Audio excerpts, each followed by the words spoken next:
That's right. That's right. There's 2/3 of an unholy trinity sitting here right fucking now. Welcome to the Sunday Show After Dark. I'm here with Aron Ra. How are you, sir? Doing well, sir. And you? It's a mixed bag. I don't want to go into details, but we got a couple of sick snakes that we're dealing with. But I will say that I worked my ass off today, and the downstairs of the house is now mom and mother-in-law clean. So that if anybody happens to drop by, there's like virtually no clutter. You can walk around. You could have a dance party in the living room right now, which is very rare.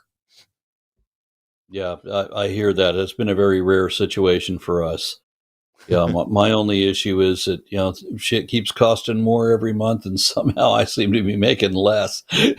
Yeah, I'm with you. While the economy in general is much improved, setting aside things like the mortgage interest rate and everything else, I make less and have more to spend. And actually, I just got notification that, we are just now in June. Happy Pride Month, everybody. So yeah, we're in June. It's Pride Month, and I live in Texas, which means I have 2 separate air conditioning units just in the garage. And they both work nonstop to try to keep the garage under 80 degrees so we can actually do stuff out there. And it's not working, and it's costing too much money. So I'm going to have to reach out and get an air conditioning expert to come in and figure out how I turn my garage into a proper extension of the house so that it's as cool as the rest of this place is. But that's not why we're here. That has nothing to do with why we're here. We Sunday can't continue to talk about the weather like 2 old men. Yeah, 2 old men, weather and snakes. That's all that matters. Johnny, will it ever not be raining? Oh no! It's always raining somewhere. Well, for me, it's just constantly raining, and ever since the tornado last week, it's been nonstop rain.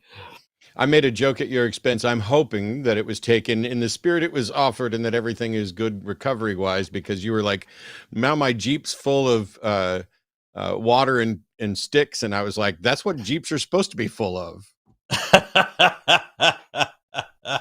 Yeah. I had my Jeep parked under a big canopy, but then the canopy decided to leave the ground and become a twisted mess on my roof.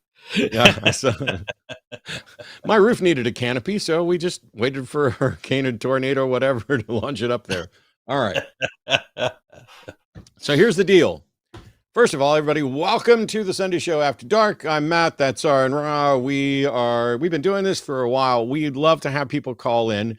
For somebody who asked in chat, is Matt in Zen mode? Matt is always in Zen mode, right up until I'm not. And last week on the Sunday Show, I thought Erika and I had a really good show. I had lots of fun. I can't wait to get Erika back on again.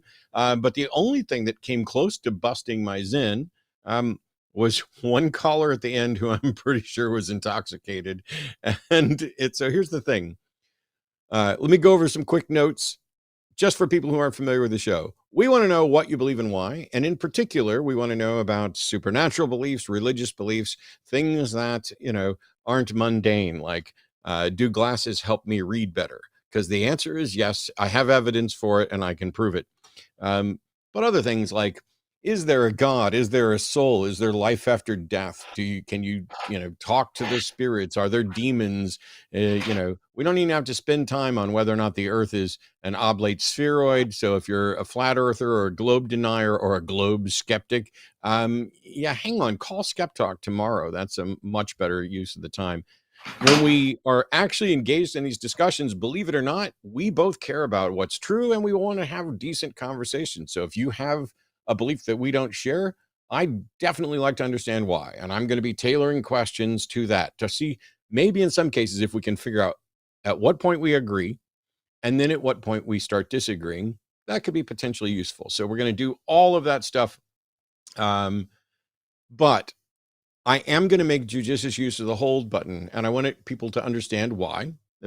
The first thing is that there's a significant delay. There's even a delay between Aron and myself. And so at some point, we're going to walk over each other. We're both going to want to talk at the same time. And if there's also a caller that's trying to talk at the same time, then it's just a hot mess.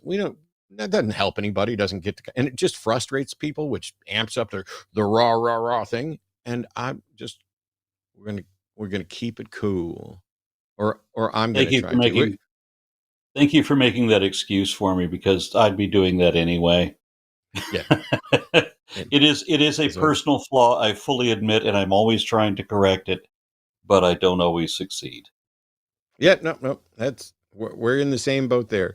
The bigger issue here is if you are someone who believes that God or whatever supernatural claim you're advocating for is actually supported by evidence-supported arguments. Like you can present arguments that are backed by evidence that aren't just, abstractions. Great. And I had to sneeze right there. That's why I got a button to mute everything. That's great. We'd love that. If you are the kind of person who's like, well, God can't be proven, I just have faith, I'm definitely interested in what you believe, but why you believe it, and more importantly, why anyone else should believe it, is the most important part. If you can't demonstrate that what you believe is true, I don't know what use it's going to be. We may be able to have some sort of discussion about it, because you could say, I have no way of demonstrating it, but I think that, God belief is valuable, or my particular religion is better demonstrated, or more valuable, or more useful than others. All of that is potentially interesting.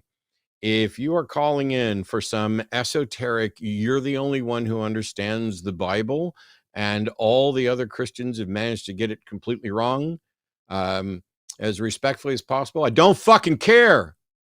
I don't care. Unless you can demonstrate that you, in fact, have the right version and all the rest of them are wrong, what you should do is go off and argue with the Christian shows until you guys come to a consensus on what your position is, and then bring your position back to us once there's consensus. Now, if you want to talk about what you personally believe and why, great. That's why we're here. Aron, do you have anything to add before we jump into calls? Absolutely. My best friend in high school became an ordained Southern Baptist minister who was he was the principal of a Christian school, who taught that the Bible was the only source of truth in our world. And while he was claiming that Southern Baptist Christianity was the one true form, I'm like, what?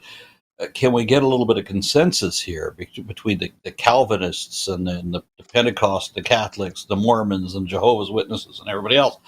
I mean, that's just for Christianity. What if, here's an idea: gather all the top representatives of all the different faiths and hash it out, and let me know what the truth is.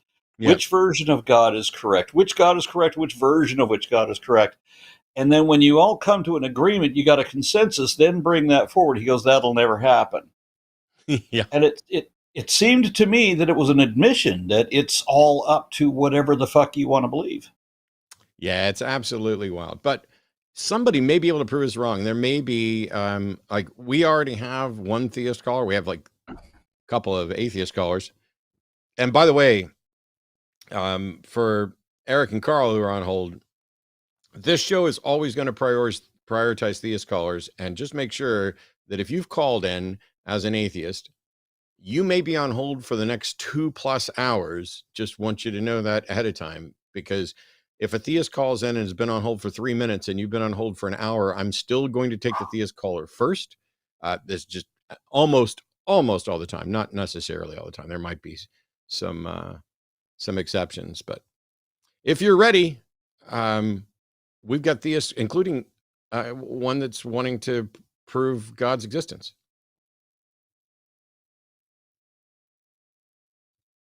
Are you ready, Aron? Oh, bring it. All right. Calling from Dubai, is Anish.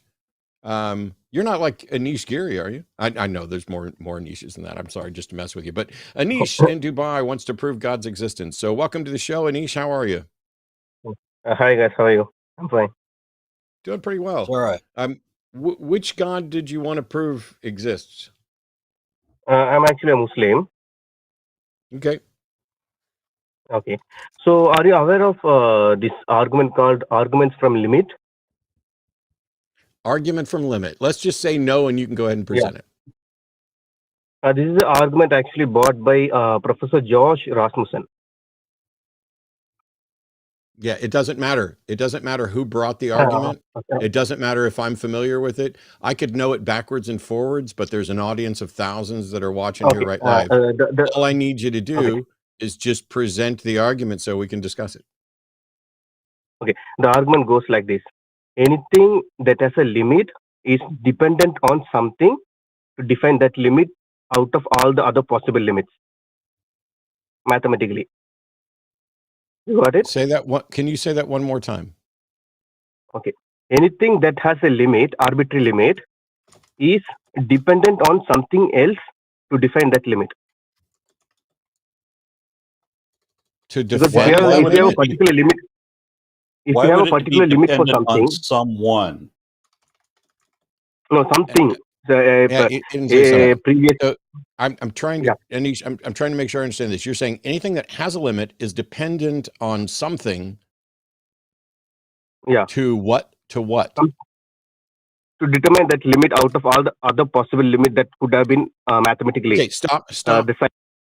I'm trying to say that your phone is really scratchy, and there's an accent issue. I'm trying to understand the word. So is dependent on something to what's the next word?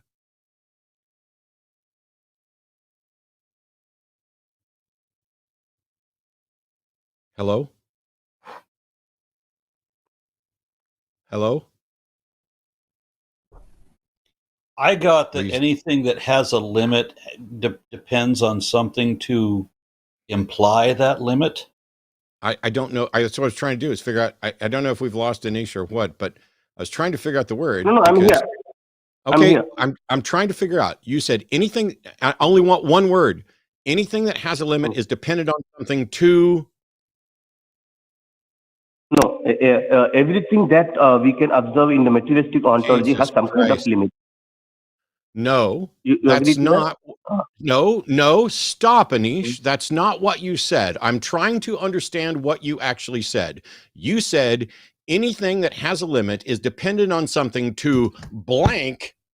Fuck, we just broke my microphone. The limit. What is the word that goes in the blank? To define or determine that limit. To define or determine that limit. Okay, continue. Yeah. So that in my experience, that's the first argument. The second argument is everything now in it sounds like you've got okay. Anything that has a limit is dependent on something to define or determine that limit. Okay. I may not. Oh my God. I may not agree with that first premise, but what's the next premise? Yeah. Okay. The reason why I'm saying that is that limit could have been any other way. Mathematically, that could have been any other. Yeah. Anish, this is not going to go well at all. And I'm not going to be able to make moves in if you keep interrupting and don't address what I'm actually asking. So your argument begins with premise one. Your argument begins with premise one. Anything that has a limit is dependent on something to define or determine that limit. What is premise two? Okay, can I continue? Yeah. I just asked, what is premise two? What does that? Okay. How is that not? How is that not an express invitation for you to continue with the argument? Sorry, because my mother tongue is not English. That's why. Sorry. So my second premise is everything that we are observing in the materialistic ontology has limit. We can only observe something as something through the definable attributes of mass, momentum, speed, limit, length, width, so on and so forth. So what is the limit of the universe then? you can see, you can say energy. Energy has some kind of upper, lower level. Maybe whatever material that you're observing has some kind of What limit length. would that be? Attributes. Because in our ontology, materialistic ontology, we can only say something as something. What differentiates something from nothing is some kind of a definable attribute. I can't That definable understand you. You can't. Correct. You know, This what's sounds the like limit? this sounds like a version of the contingency argument, but you're just Yeah, saying kind of a contingency is. argument. But using logic, laws of logic, law of non-contradiction, and law of excluded middle. Okay, so it's the contingency argument, only this one uses logic. Yeah, law of non-contradiction and law of excluded middle, and it says everything that we are observing in the materialistic ontology has some kind of limit. Therefore, there must exist a ultimate necessity outside materialistic ontology without any arbitrary limit. Okay, so what again is the limit of the universe?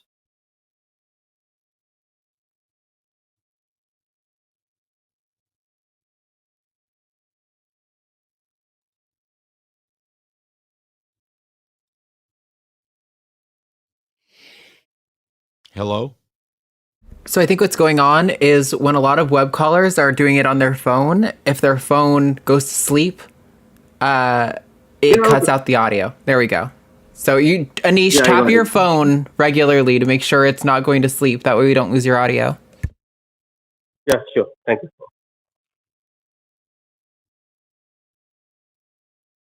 So you got the argument? So it sounds like you're trying to present a version of a contingency argument, but you're using limits. And so what is the limit? So it sounds like premise one is anything that has a limit is contingent on something else to define or determine that limit. I don't know that that's necessarily true, but then you say everything we observe in the materialistic universe has limits, which then the conclusion from those two premises would be everything in the universe is dependent on something to define its limits. Yeah, therefore there must exist ultimate necessity outside physical ontology. I don't understand a word you said after yeah. And therefore, to avoid logical impossibility and laws of logic, law of excluded middle, we will have to come to the conclusion of the existence of a thing outside physical ontology as ultimate necessity. No, we don't. I wasn't able to make that out either. I apologize. I'm trying to make sure that I've got your argument correct. And your argument is, in simplest form, anything that has a limit is contingent on something to define that limit. Everything in the universe that we observe has limits. Therefore, everything in the universe that we observe is contingent on something to define its limits. That is an entire argument, two premises and a conclusion. That tells us nothing about what can or can't define those limits. So, for example, if we say I have a limit to how fast I can run, the thing that determines how fast I can run is the physical laws of the universe, right? Yeah. Okay. So, but the physical laws of the universe aren't prescriptive, they are descriptive. This is just the way the universe is. So the universe, by virtue of functioning in a certain way, has limits, and those limits extend to the parts of the universe, right? Yes. Okay. Where does this get to? There must be a God, because your argument doesn't have God in the premises at all, which means God can't be in the conclusion. So that means you must have some other argument that begins with, because everything has is contingent on something for limits, you then need a different argument to show that the thing that we're contingent on is a God. What's that argument? Okay. This is actually, it goes like this. To say something, what differentiates something from nothing is some kind of a definable attribute. forget the word limit. Whatever definable attribute something has, we can say why that particular attribute, why not some other attribute. There are so many mathematical possibilities, right? So if one particular attribute, definitely we can ask why not some other attribute. This is similar to the argument that Abdullah Andalusi brought in your debate. So why one particular movement, why not some other movement? Like, Anish, so yeah. I need you to present an argument, not a series of statements, not references to other debates. You were able to present an argument that reaches the conclusion that everything we observe in the materialistic universe has limits or is contingent on something to set its limits. I don't know what you're Okay. doing now, but now you're saying what differentiates something from nothing? What is an attribute? This is not an argument.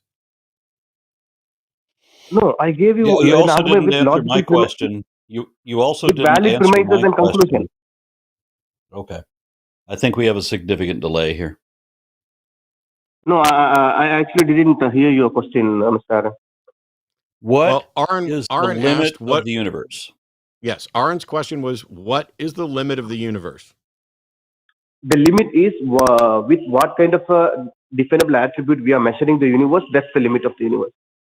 Whatever is definable With what or maybe measurable definable is attribute? All right, let me jump the in measure. because I can fix. Let me jump in because I can fix this. The Oh. universe has many limits, correct, Anish? Yes, many limits. Yeah. And the limit is dependent on what criteria we're talking about. So the universe might have a limit in with respect to its age. It may have another limit with respect to its size. It may have another limit with respect to how long it can exist. It may have another limit Yes. with how fast light can travel within that universe. All of those are limits to the universe, right? Yes. What is the demonstration that those limits must be prescribed by a god? Okay.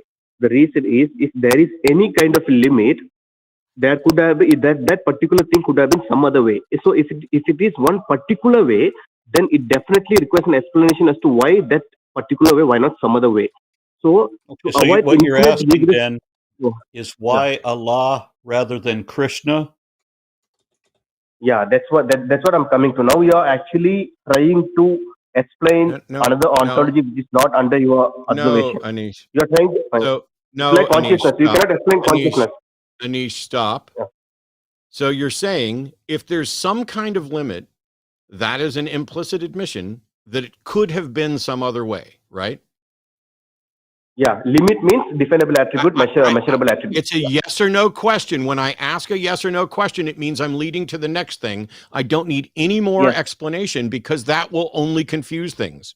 So pick one limit of the universe, one characteristic limit of the universe that you think must have been defined by a god. Pick one.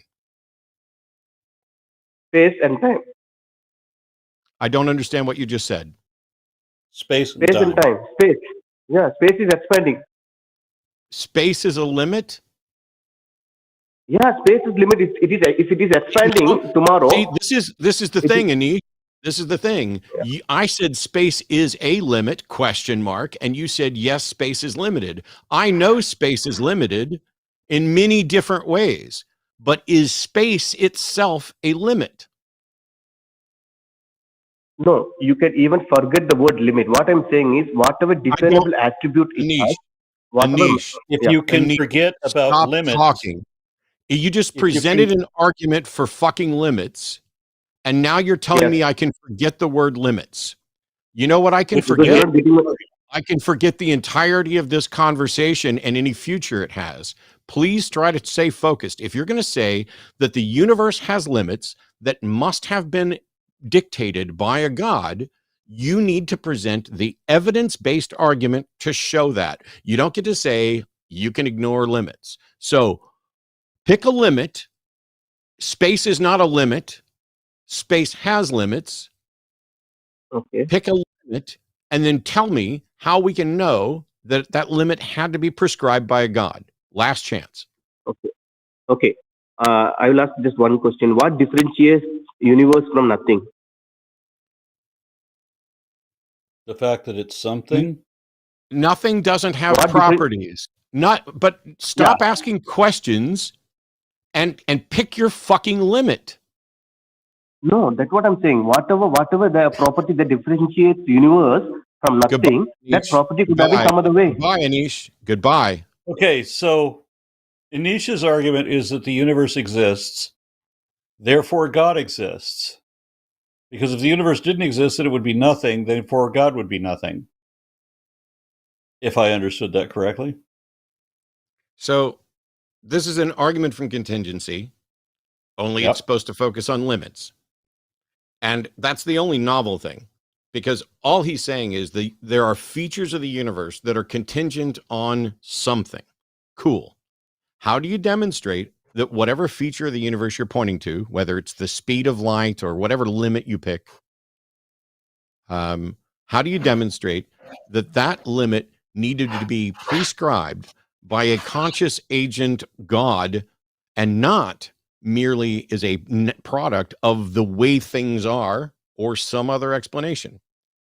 It is, I don't know if it is a problem with language or delay or whatever else, but when we're having these discussions and you present the argument from limits and then you say, you can forget the word limits. No, I fucking can't. No, I fucking won't. Don't fucking call until you're ready to present the argument from limits. I got the impression that he didn't actually have an argument, but at the point when he said that you can forget about limits, he was admitting you can forget about my argument. I don't even understand my own conclusion. That's what he was admitting there. Yeah, and when instead of answering the question, I'm sitting here. Here's somebody calls in. This is a lesson for the people in chat who are like, there goes Matt Zen. There goes Matt Zen. I think I'm still pretty fucking Zen. You're confusing the fact that I'm willing to say fuck a lot with a lack of Zen, and you people can fuck off. But the issue here is I am trying to honestly, accurately understand the argument that the caller is presenting.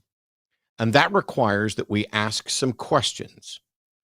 And if you as the caller are not equipped or not willing to answer the questions that will lead us to the point where we can have an actual discussion, you are not ready for this show. Go call somebody else.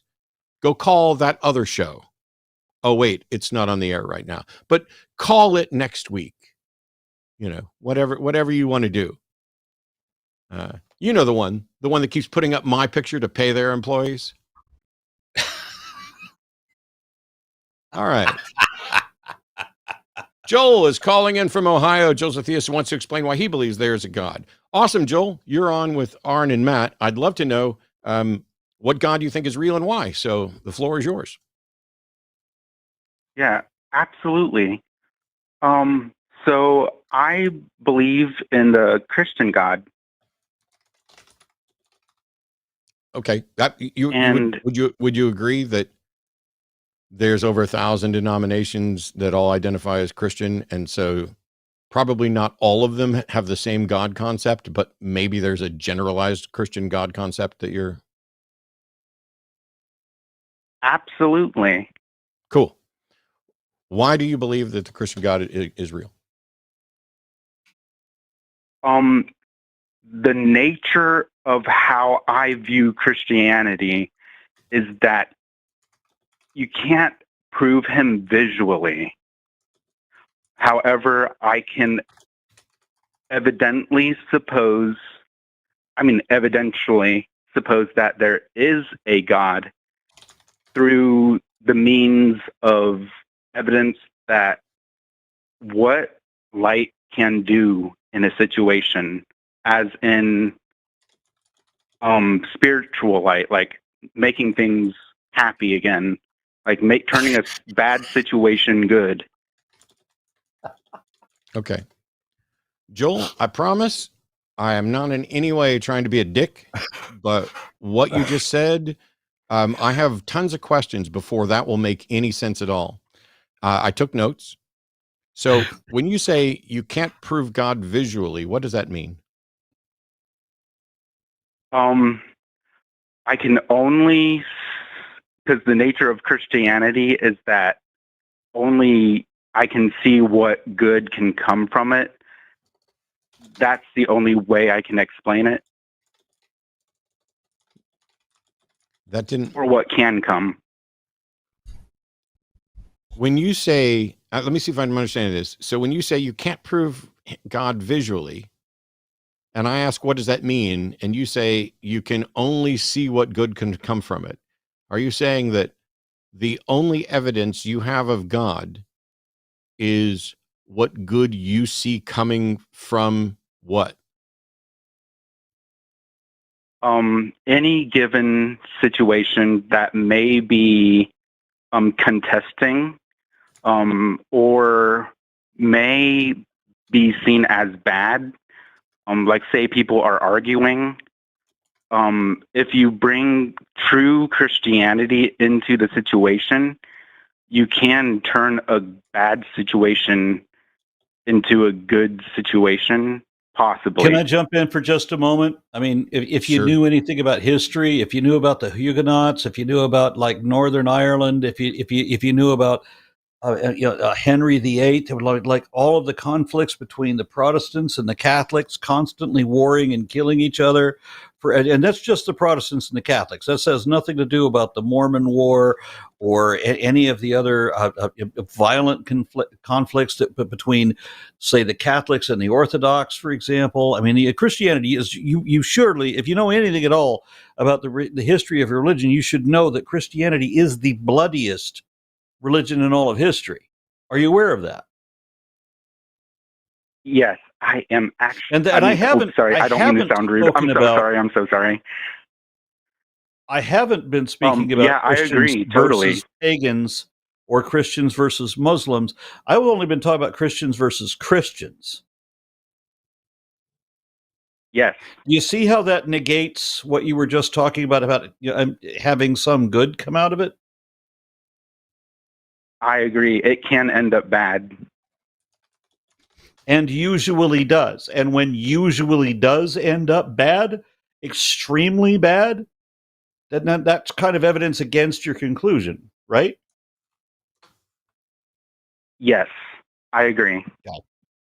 Thank you for disproving your God. Next.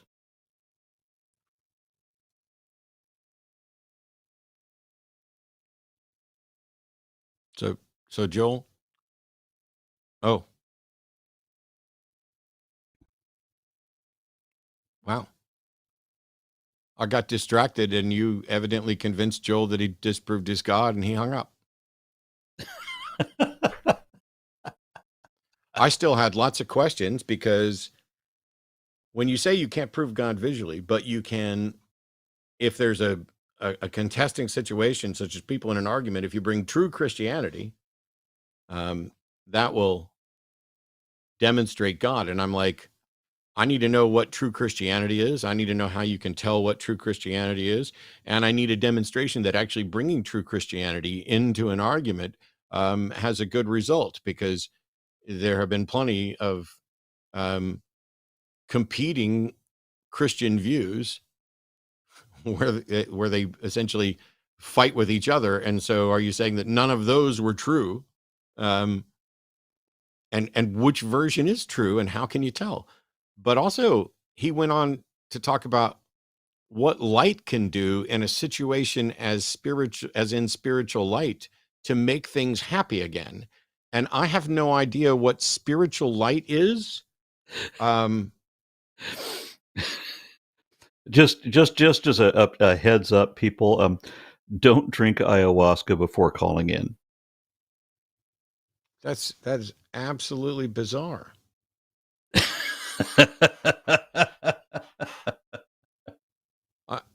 I apologize to you, Aron, because I was taking notes and distracted, and you jumped in and asked a question about the bloody history of Christianity, and I didn't hear the entirety of it, but evidently it's a complete rebuttal to true Christianity and spiritual light. I'm amazed.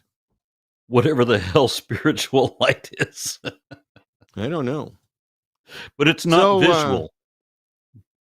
Yeah, it's that. Well, that's why I was starting to try to figure out what do you mean when you say that you can't prove God visually? You just talked about light. I mean, I don't know about you, but there's a visual spectrum of light. But if he's only talking about light in a spiritual way, which doesn't make any sense to me because I don't know what that is, and then maybe what he's talking about is a metaphorical light, like, oh, you have an inner light in you, and so all that means is what? You give me a warm fuzzy? I mean, Arden gives me warm fuzzies. Does she have a spiritual light? I do Honey, do you share have a your spiritual light and I just curiosity. didn't know? I do share your curiosity about this true Christianity thing and how one identifies that. Yeah. It's a question I'd love to know. I mean, I know that while I was working downstairs, I listened to Seth and Paulogia take some calls earlier today, and um, as is usual, there were plenty of questions that I had and things that I would have loved to jump in on um, that I was potentially confused about. But in any case, we have Rabbit calling from Canada who lists herself as spiritual, but wants to say something in support of theism. So, Rabbit, what theism are you wanting to support? Hi, Matt. Hi, Aron. Yes, I know spiritual is kind of a woolly or silly term. I think there's scientifically proven value in practices like mindfulness meditation, and so the way that relates for me to theism is I actually think the strength of religious teachings is that they don't make rational sense. Um, I think the benefit to them is that they interrupt rational thinking. Um, and maybe the fact that major religions seem to be nonsensical or impossible to reconcile might serve a similar purpose to mindfulness meditation, in that contemplating the concepts presented in nonsense religions can potentially interrupt or thwart rational thought in a way that I imagine is similar to Zen meditation or the contemplation of Zen paradoxes. So I'm coming from a belief that it may not be healthy to always prioritize rational thinking. Why I'm not? thinking of, well, researchers study how mindfulness meditation seems to change the Mindfulness has brain nothing in. to do. Mindfulness has no contingency on theism or supernatural stuff or uh, irrationality. Um, Mindfulness is about focus and awareness. Not what. Why on earth do you think that mindfulness is in conflict with rational thought? Because I suppose I'm defining it as a type of meditation in which you focus on being intensely aware of what you're sensing and feeling in the moment without interpretation and without judgment, which I might be equating with rational thinking. Yeah, I have no. That doesn't equate to rational in my mind. If a particular type of meditation um, works, then doing it is rational. I'm not aware of mindfulness requiring irrationality. Maybe not irrationality, but an absence of rationality or That a is deprior. irrationality. Mm, What uh, is the absence? Where do you think there's an absence of rational? I mean, if you just say, "Hey, don't engage in a judgment," I don't know. First of all, don't necessarily know how you do that. I think it's nonsense. But or I don't know, not nonsense, but I think it's essentially impossible. I don't know how someone can be thinking about something and not potentially reaching conclusions. But I have no problem at all with meditation, mindfulness. But when you say that you don't think that rational thought is always a good thing, I want to know yeah. why not. Um, well, I guess because I've found that abandoning rational thought, well, research study has said that it can change the brain in depressed patients, for example. So maybe it doesn't always serve well-being to focus on on rational judgment or rational thinking. I would love to see a scientific study that shows that rational thought is a problem. Well, Because I'm what going you just by described, what you just described, I don't see how rational thought is a problem. Yeah, Or I can mean, ever be a problem. it's like where maybe not rational thought itself, but prioritizing rational thinking rather than Can there object. ever be a situation in which irrational thought is preferable in any sense? Irrational thought is preferable. I would say yes. I guess I can only speak from. I can't cite a study on that or anything. Just from my own experience with depression. Can you give an I would say, example of where irrational thought is better than rational thought? Because it seems to me that the second you do, sure. whatever that thought is becomes rational for that goal. Oh, yes, I see what you mean. Okay, I was going to say like there's times of like when you're in an objectively hopeless situation, it can be beneficial to pretend you're not. But I can see how what you're saying is in doing that you're still making a rational decision. Is that what you mean? Yeah, I used to give a talk where I talked about how prayer works. If you're Yeah. if you're in a mine shaft and it caves in and you start to pray, you increase the chance that you're going to be rescued. Not because prayer does anything, but because if you believe that's the case, it will cause you to calm down. You'll use less oxygen. That will extend the amount of time that you will have before oxygen is used up, which increases the likelihood that you'll be rescued. The longer you're there, it gives more people more time to get there. But recognizing that's the thing, means that remaining calm and breathing less oxygen, using less air, is what actually extends your time. And so if you know and understand that, the rational thought would be, I need to use less oxygen in order to increase the amount of time I have. So it's the rational thought that not only provides that benefit, but does it for the right reasons. So, but in any case, you were going to defend theism, and Yes. and I don't saw. understand how you go ahead. Well, I guess I saw theism as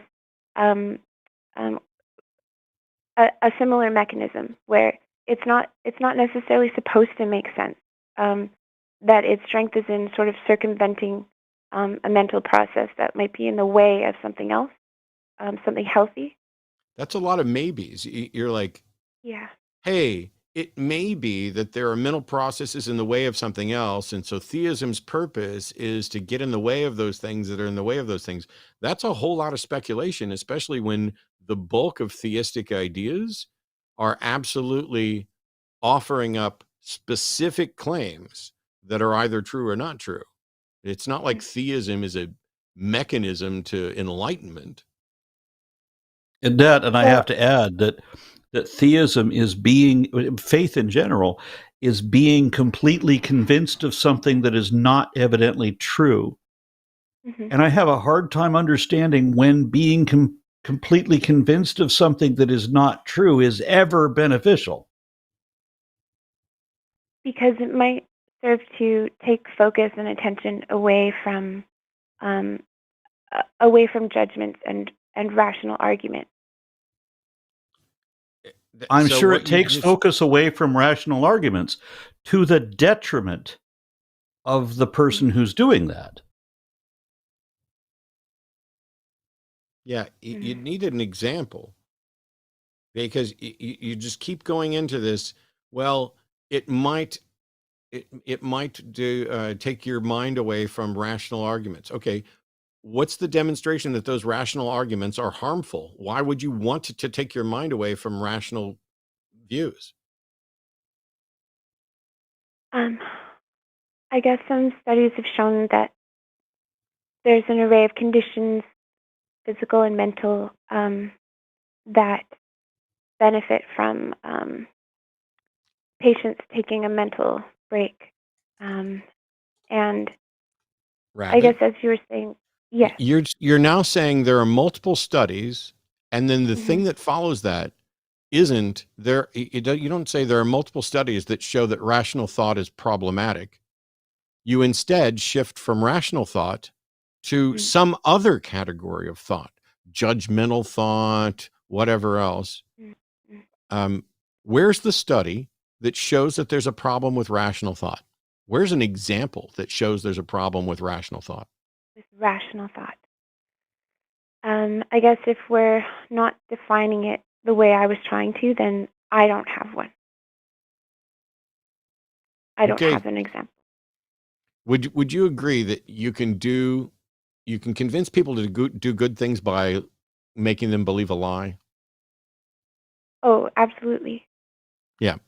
Does that mean that if you get someone to do something good by convincing them to believe a lie, is that better than convincing them to do good for something that's not a lie? Which of those scenarios is preferable? Getting somebody to do something good based on the truth, or getting something to do the same good thing based on a lie? I'd say the truth is preferable, but Me too. I feel like Are we I more feel likely like, to get to the truth through rational thought or irrational thought? rational. Okay. But What I did you feel say you like feel like? pursuing truth has sometimes been pursuing hell.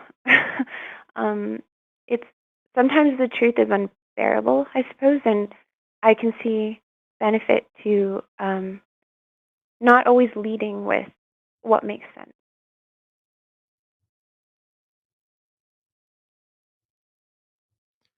So it sounds like you're saying that there are occasions where you would prefer comfort over truth. Yes, and I suppose I was trying to argue that that might even be healthy, but I don't have studies Yeah, that say that rational thought is detrimental.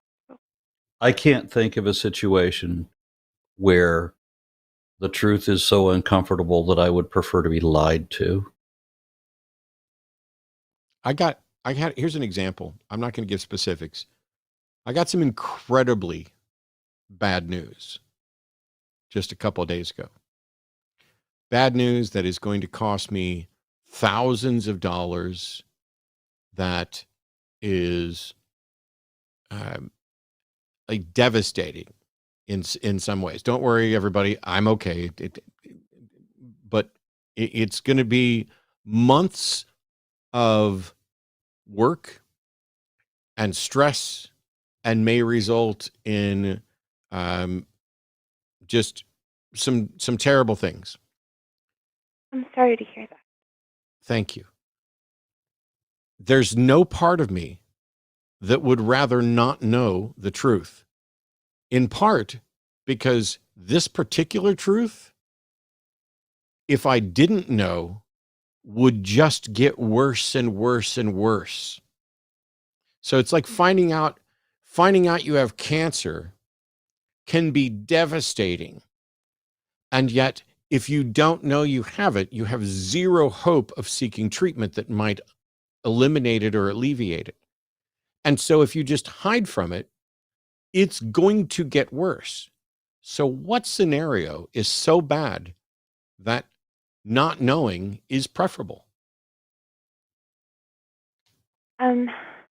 I can think of some examples, but I'm trying to cast around for something that isn't too personal. I guess any scenario maybe that you have no agency, you cannot change the outcome either way. So it could be preferable to adopt a mechanism or a practice that would help you refocus on things that don't necessarily make sense, but as Aron mentioned, bring comfort. Let's say, I think you're muted. I think, Aron, you're muted. My apologies. My dogs keep going off. I have to keep muting myself. So let me give you a suggestion. You're an astronomer, and you've discovered a rogue planet. And when you do your calculations, you realize that in 5 years or so, that planet is going to impact the Earth. There's nothing everybody can do about it, period, ever. Mhm. Is it better to know? Would you prefer to know that, or would you rather be lied to about it? I'm not sure. Yeah, and I get that. You do the same thing with, if you know for sure, like if we could say you have an uncurable illness that 100% of people die from in 2 months, Mhm. then you could say, would you want to know, or would you want the doctors to lie to you?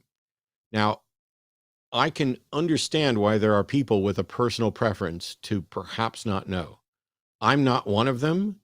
I absolutely want to know, and I can't imagine how not knowing would be better. I can imagine how not knowing would keep me oblivious, but if I'm going to die in 2 months, there's about 5 million things that I'd like to do before that 2 months is over. There are Mm. arrangements that I'd like to make so that I'm not a burden on Arden or my brother.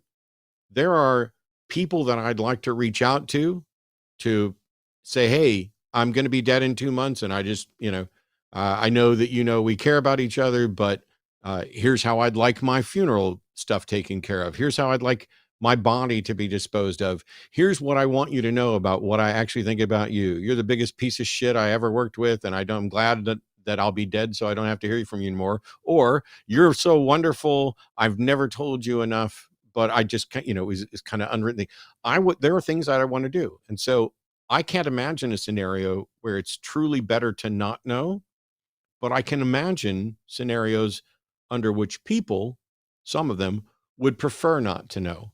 Because Mhm. if there's a train coming at you and you're stuck on the track and you don't know there's a train coming at you, then oblivion lands without any, bad feeling on your part. You just get hit by the train and you're dead. But Yes. if you know, I mean, scenarios like that, where you could almost convince me that it might be as good or better to not know, don't matter. Because when that train hits me, whether or not I was suffering anxiety for 10 seconds as I saw the train heading towards me, or for 10 minutes because I knew there was a train heading towards me, doesn't matter, because I'm dead. There's no more anxiousness then at all. And those situations are so incredibly rare that we're having difficulty even coming up with one. When we're talking about theism, this is a position that is held by the majority of people on the planet. Is it rational to think that the majority of the people on the planet are better off blissfully ignorant to reality? Maybe they are, Maybe. but Sometimes it feels like a relentless sort of adherence to rational thinking is a bit of a tyranny of the mind, and it can be liberating to abandon that. I have just violently the opposite perspective. I mean, I just can't even begin to relate to that. That knowing that I only have 5 years left, or knowing that I only have 1 year left, or 4 months left, or whatever, I have things to do. I have a schedule to make. There's things I want to achieve, accomplish, make right. That maybe I haven't yet. Whatever. My view has always ever been that only accurate information has practical application, and that believing in a lie means that you're making misdecisions. You're making decisions based on false information, which means that you're wrong and you're not taking the appropriate action. Do you think it's possible that maybe early theists were trying to arrive at some kind of mechanism similar to mindfulness meditation in creating these belief systems that don't make sense? I don't think that that's a particularly likely explanation for many versions of theism, but were there some that were doing it? Possibly. What difference does it make whether all, some, or none of them were trying to find something roughly like mindfulness? They failed miserably, and instead they created dogmatic doctrines that serve to enslave the population. Mm. And I don't if we're think I gonna can argue with that. Yeah, and if we're gonna give in and say like, oh, I can see one of the reasons why, theism might be appealing to people. I can see loads of reasons that theism appeals to people in its various forms. Oh, I'm gonna live forever. Oh, there's somebody who loves me even when nobody down here does. Oh, there's somebody who knows all the answers and might eventually tell me someday. All of those things are appealing ideas that Let's also remember that the practice of religious belief excites the same production of endorphins as would smoking cigarettes or taking heroin. So the practice of religious belief does produce a chemical kind of a euphoria, but still ultimately it comes down to whether you have accurate information, and if you don't have accurate information, then your decisions are misguided.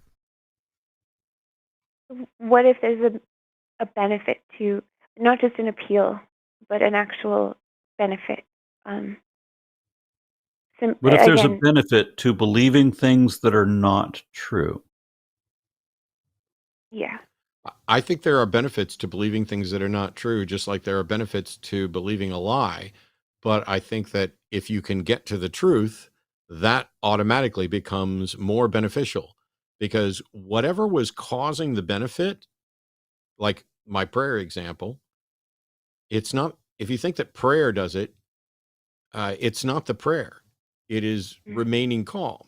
And so once you recognize that, unless it is the case, and we can't rule this out, that the only way to remain calm is to sincerely believe that your prayer reaches some deity, and that's the only way to calm you, and that a mere intellectual understanding that you should remain calm is insufficient to remaining calm.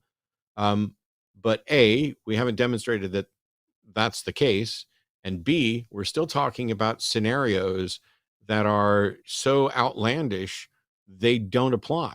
When we come up with these scenarios where you've got 5 minutes to live, would you rather know or would you rather be blissfully ignorant? How can that possibly make a difference? You got 5 minutes to live. You're not going to get to tell anybody how wonderful it was for you to remain blissfully ignorant for those last 5 minutes. But most people running around being theists aren't doing it because they think they got 5 minutes to live or are blissfully unaware of it. Yep. I don't think we're going to get to theism is a good thing. At most, I think we can get to there may be versions of theism for some people at some time which are beneficial.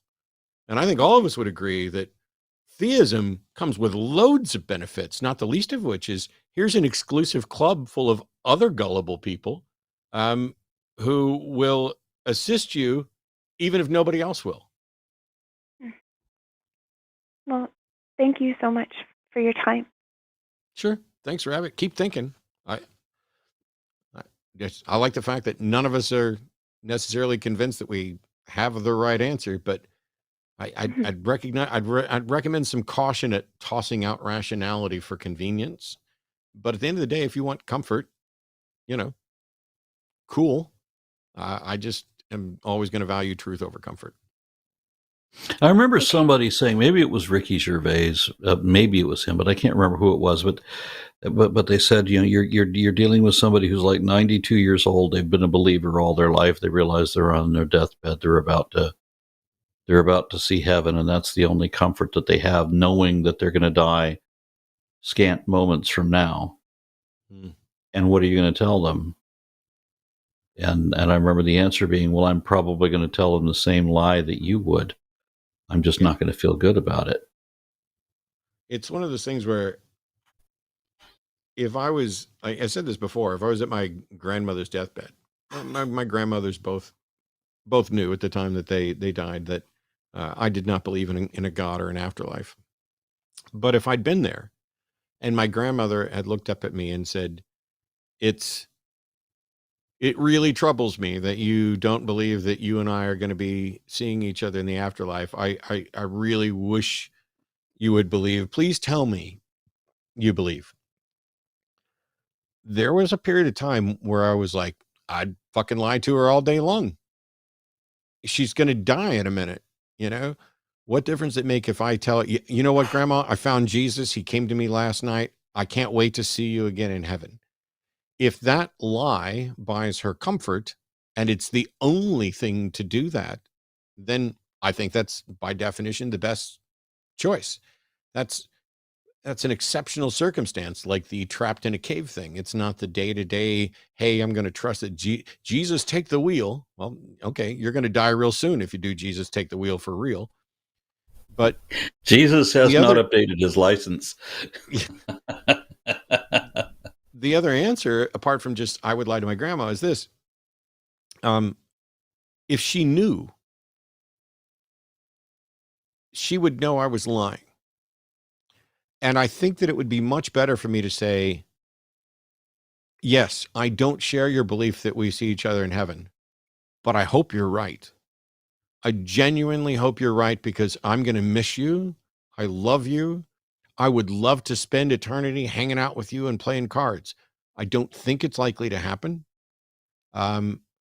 If it does, I will be pleasantly surprised. And if in fact there is a God that sends you to heaven and me to hell, there's nothing I could do about it. How can it possibly be my fault if I was sincerely open to believing and accepting? I didn't fail God. God failed me. And if God failed me, then God isn't infallible, which already debunks the God that you believe in. Meanwhile, you think you're going to be in heaven where there's no sorrow. You're already sad that I'm not going to be there with you. How could you possibly be in heaven without sorrow, knowing that I'm in hell or that I've ceased to exist? That's going to cause you sorrow. So, but no, on her deathbed, am I going to have an argument with her? Nah. But I'd tell her, I hope you're right. I don't think so, but I hope you're right. That's one of the things I was really proud of my father for. We haven't had a lot of philosophical, theological arguments.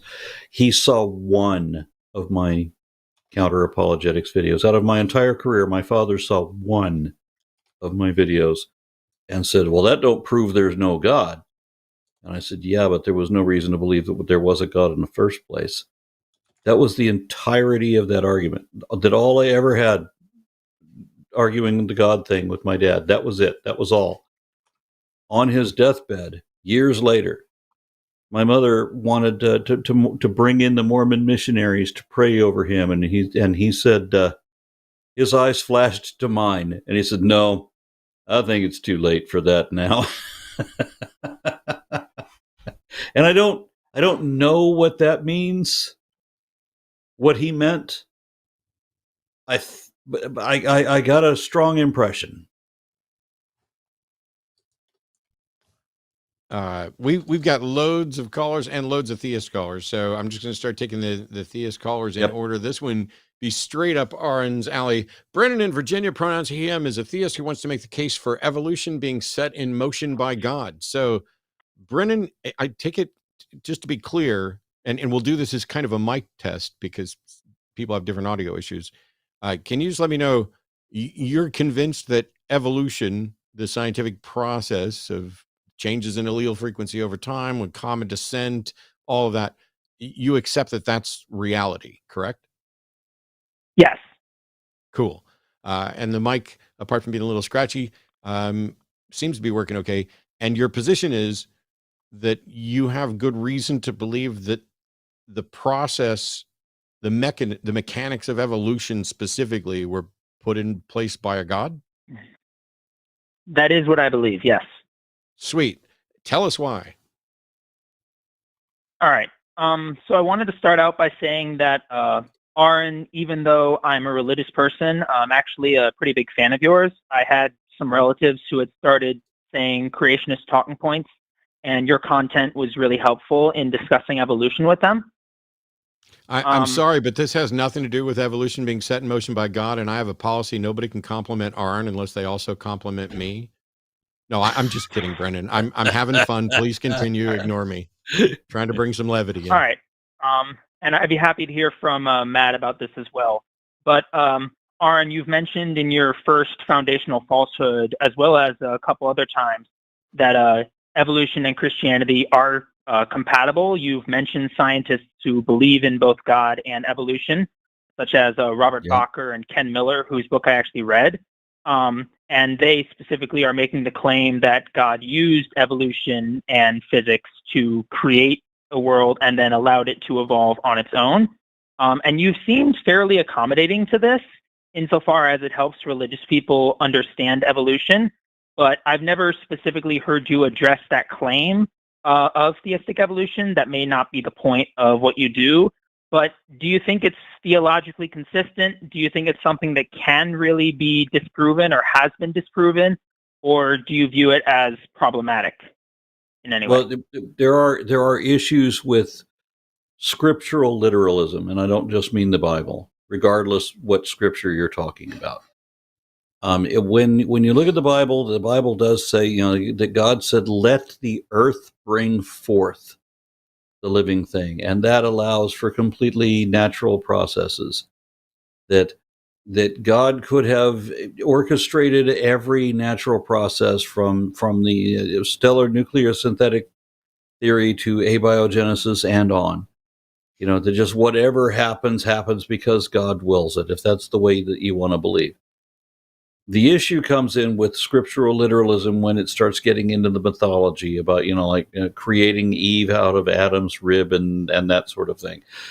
I've talked to a number of Christians whom I respect, who have scientific backing, who are, professional geneticists and so forth, and educators. They hold on to this belief in God, and they tell me that they fully understand that Adam and Eve do not fit the evidence, that there was no Adam and Eve, there was no global flood. They know that the Exodus never happened. How they justify their belief in a Jesus and what it means to be saved and what you're being saved from and how the salvation or what was the cause of damnation and whether there was original sin, none of that makes any sense to me at all. And I can't even begin to relate to it, but I don't have any need at all to make believe in an afterlife, and a lot of other people do. They have that need, and I can't dismiss that because when I want to say it, the reaction I would like to give is like, well, who cares about that? But I realize that the vast majority are people who care about that. So. For me, it's like football. It's like everybody watches football, and I feel alone that I don't. I couldn't give a shit less about football. Same thing with religion. I don't need there to be a God. I don't need to live forever. If death is the end, as it evidently appears to be, I'm perfectly good with that. I would actually have a worse time with continuing to exist forever, because that's hellish damnation. Every version I've ever heard of that is, and I have actually, when I was a kid and I still believed in God, I remember praying to God when I was 12 or 13, begging him to spare me. Just let me die, both in the body and the soul. I don't need an eternity. Please don't make me continue to exist forever. Let me have the one life and die completely at the end of it, like we're supposed to. Other people have an issue with death that I can't relate to. I mean, I guess that's overall a fair point, and I understand that at the core it is largely a matter of faith. Here's a thought: if someone who was a young Earth creationist came to terms with evolution through the belief that God did it, could that be seen as a good thing? the biggest problem that I have, and my channel is not necessarily based on disproving God, though that has been accused of me many times. I've often said the very first foundational falsehood of creationism is the false dichotomy that one must either reject God to believe in evolution, or that one must, deny that that they have to be a completely materialist atheist to accept evolution, or that they have to be an absolute biblical literalist, full-on fundamentalist reality denier in order to accept that God exists at all. That's a complete false dichotomy. So the more moderate people are, the more reasonable they are, the harder it is to challenge their faith. When you're a young Earth creationist and you've got everything tied up in being 6,000 years old, and that whatever other, that there's no beneficial mutations, that there's no transitional species, that all of these other things that your position is contingent upon, and I can smash all of them down, then the whole house of cards comes down, and you instantly become a hardcore atheist, but not for really good reasons. Yeah, for clarity. If I can convince the theistic evolutionist to take a more rational approach, that would be a greater challenge. But there's a lot more work involved there. The young Earth creationist position is the house of cards. It's easy to knock down, but then that person hasn't really evaluated their position on either side. So for I clarity, hope that made sense. For clarity, I think all of us would agree it's entirely possible for someone to both believe in a God and to accept evolution by means of natural selection.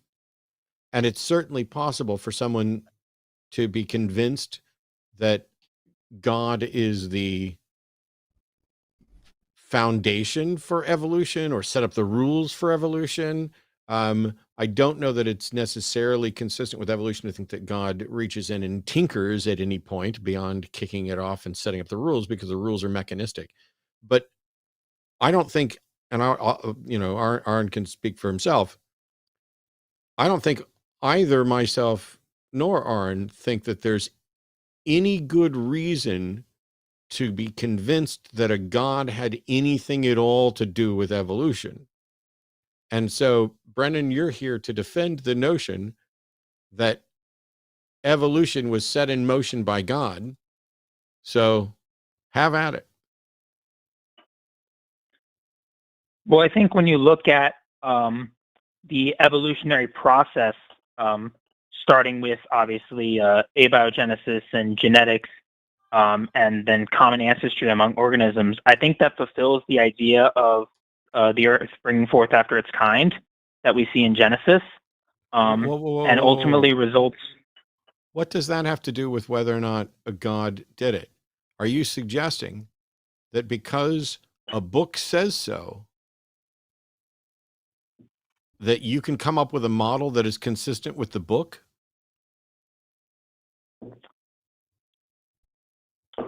No, I'm saying that if we use that as an example, that we can understand the theology coming out of it. Let me clarify one other thing, because this is important. Let me clarify something, because this is important. Adam and Eve never existed. Period. That is a fable that was adapted from elder mythology. The Exodus never happened. The global flood of Noah's Ark never occurred. The Tower of Babel is just another fable. Some of these tales have a kernel of truth based in some actual legend that was later embellished beyond all recognition, but the Bible is wrong.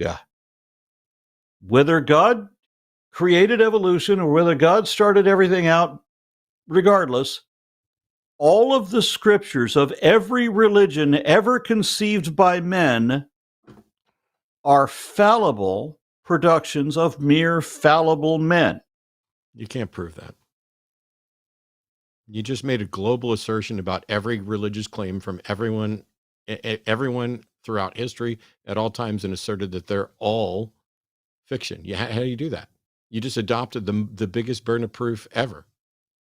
Yeah, and we can cover that, because if you Cool. look at all of these different religions, they all make claims that have already been proven false. Every one of them. That doesn't prove that all the claims are false or that they're all I don't invented have to say that fictions. all of them. I said That's they're fallible. that's absolutely what you have to do when you make that broad global thing about All we have every to do claim. is show that If you say all we every have claim to is do- false, if you've listed 100 claims and you say every claim is false, showing 1, 4, 8, and 19 are false doesn't tell you anything about the rest of them. When you say all of Okay, them are when I invented, say that they're fallible, I'm saying that they're not infallible, that every one of them makes claims. claims aren't That- fallible or infallible. That's a characteristic of But people. we know Claims that are every either one of them true or makes not true. claims. We make every one of them makes claims that are false. The moon has never been No. split in twain. You can for example. highlight false claims, but you don't get to do the Okay. ones that you can't, because some of them are unfalsifiable. So you can't say I'm not. that an I don't have to. unfalsifiable. Yes, you I'm do. saying If you've that none of asserted, these yes, are you infallible. absolutely do. If you are saying infallible and fallible is a characteristic of people, not arguments and claims. If you're saying Okay. all the claims are fiction and some of them and they're unfalsifiable, you are asserting have adopted a burden of proof that you cannot meet. But I was saying that they all include falsehoods. I'm saying that they're not infallible. That the Quran makes claims that the earth will split in twain, and that sperm comes from between the backbone and the ribs. Those You are don't both get to mistakes. take the package of claims and say this package of claims includes falsehood, therefore all of it is false. That is a fallacy. I didn't say that.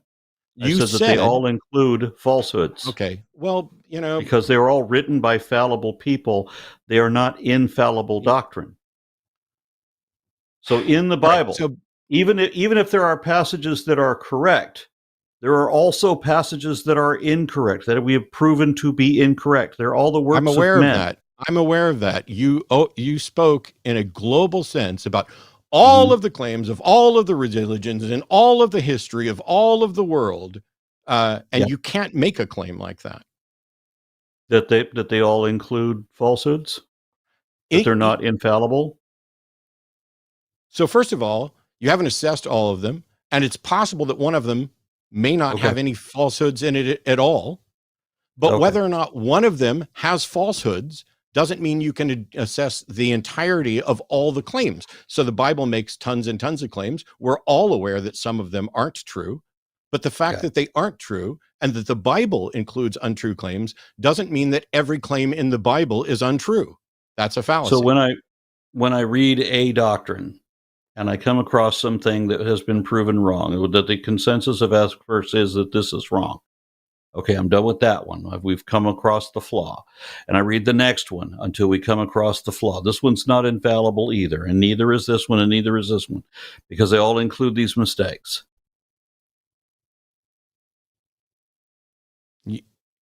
You said when you look at a doctrine, a doctrine is an item. Okay. But that's not a religion. And it's not all the claims of all religions throughout all time. I said the scriptures are not infallible. They all include We'll flaws. rewind and look at it another time. Let's get back to Brennan and the case for evolution being set in motion by God. Brennan, the point then there is, where he's arguing with it, that the Bible says, let the earth bring forth. Yeah, there's that passage. You can save that passage. But then when it comes to God creating Adam and forgetting to create the helpmeet for him after he did the male and female for everything else, now we're getting into the fallibility. We're getting into the mythology of it. We don't need to save the Bible. The Bible is not infallible. It's not the authority. It was written by people. I'm not arguing for biblical literalism, but I think it was inspired by a God that's kind of similar to how I think about evolution being guided in a way. And I get that a lot of the claims in the Bible didn't happen, but I also not entirely sure how that. I think a lot of that may not actually matter, because even when a if a story can be, even if a story didn't happen, we can still derive meaning from it, and it can still help people understand what they believe, even if it's that's not how the Bible was specifically originally true. written, in fact. I mean, I've had the opportunity of dealing with of working with a number of Bible scholars. We do the Blasphemers Bible regularly, and I've had a chance to talk to a lot of people who are really in the know on this. And the consensus that I'm getting is that the way that the Bible was written was not that we, in this age, were supposed to take it as absolute infallible truth and the authority in all things.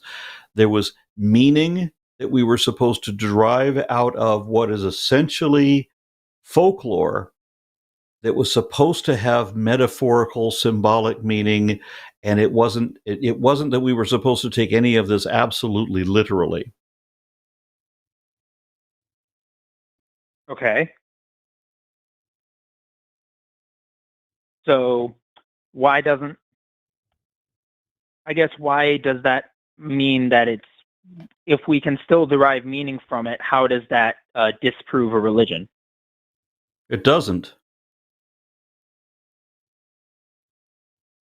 So it seems like you're allowing some leeway in terms of claim or things that scriptures claim that don't necessarily have to be true, and the religion can still be true. So how can you, I guess, why does that mean the religion is false? Okay, again, I don't have to disprove the religion. I don't have to prove that the religion is false. It's like when you go to a court case, you're being tried at a court of law. They can find you guilty or they can find you not guilty, but they can't find you innocent. Okay. It's kind of like that. So we need to have some substance to believe the thing in the first place. So if the claim is that the scriptures are infallible, well, no, there's no set of scriptures that has been infallible. Every one of them fails on some point on all these different things that they say. There's a handful of things that each one says. So none of them, and then the very idea that any of them are the absolute authority is by definition a logical fallacy.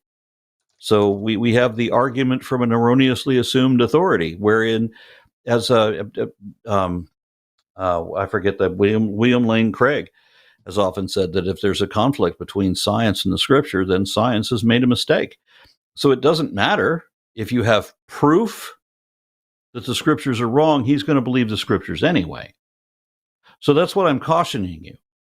There's a lot of people that people would say that Albert Einstein believed in Spinoza's God, and Thomas Paine believed in the same type of God. And neither one of these are dependent on the Bible at all, or nor on any other holy book either.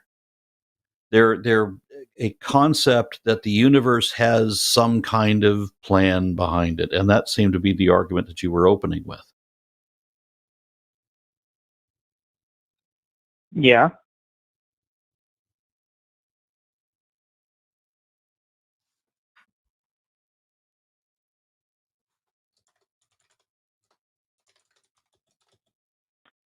So I guess if you see someone makes a claim that evolution had a plan behind it, how do you respond to that person? If I see that evolution has a plan behind it. If you see someone making the claim, okay, do you think that's something that you can find common ground with that person, or are your worldviews incompatible because they're a theist and you're an atheist?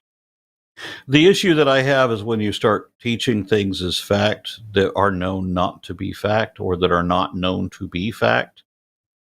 That's my problem.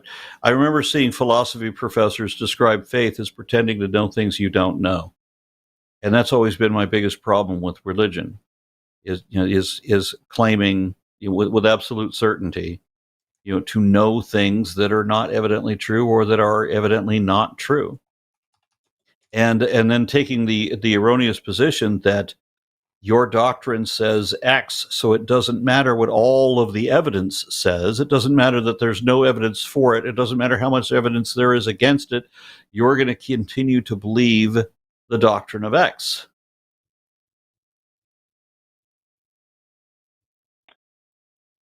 All right, but if someone says that they accept evolution as true,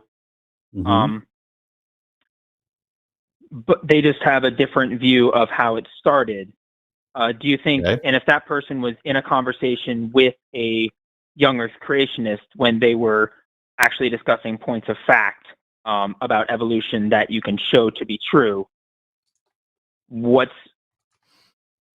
I guess what I'm saying is there a point where you would draw the line in terms of the claims that they're making, even if, or when we're talking with things that we can actually demonstrate? There was a time when I myself identified as a theistic evolutionist when I actually used when I actually mentioned the term intelligent design to describe the position that I had, because I thought that the universe, in the naivety of my youth, I thought that the universe was guiding things in a particular direction. Now, I came to reevaluate that because of how costly and inefficient and ghastly that system is. That evolution can produce wonderful results, but it is a horrifically inefficient system, and it's one that our humanity cannot morally leave the rest of our species subject to natural selection and all of those kind of mechanisms. That we have to take that over, and there's moral issues to be dealt with there. That we should not trust to evolution, because it is an amoral system, and we should have compassion for our fellow men. But I do remember holding the position once upon a time. And so I have a degree of empathy for thinking that that for people who think that everything is being orchestrated a particular way. I don't hold that position anymore, but I remember when I did, and I remember how convinced of it I was. All right. I guess I can appreciate that. Thank you both very much for your time. Hang on. My pleasure. You called in to make the case that evolution was set in motion by God. Do you have some argument and evidence for that?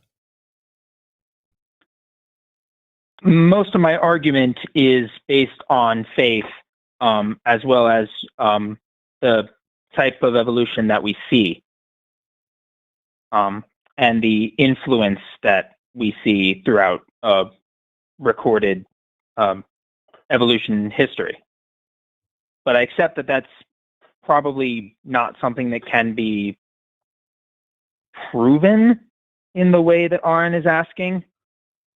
And a lot of it is going to come down to to one's philosophical beliefs and how they think about it.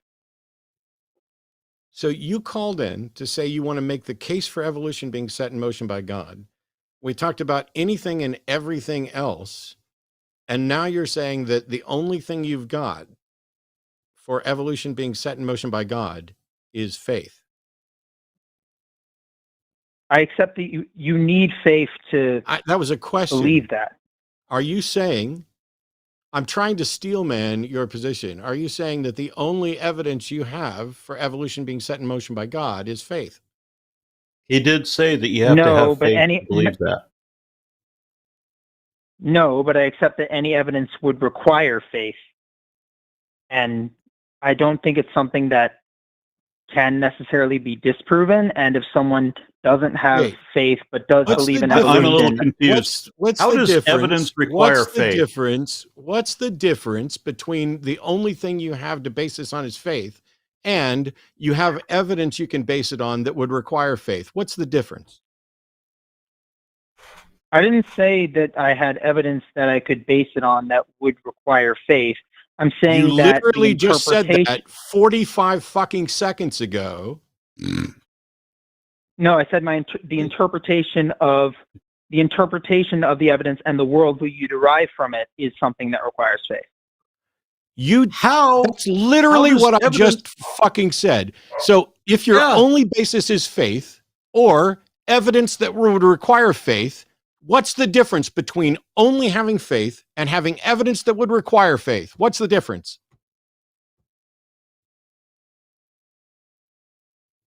Because if someone believes it and believes in God and sees the evidence for evolution, they can develop a position for how that happened, that while you need faith for that position, it doesn't necessarily...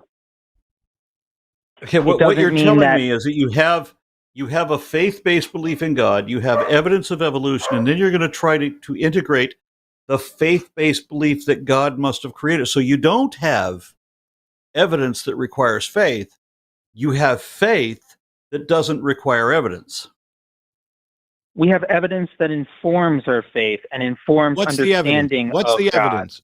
What's the evidence? Because for now you're saying, shut up. Because now you're saying you have evidence that informs your faith. And a minute ago, you said you had evidence that you would require faith.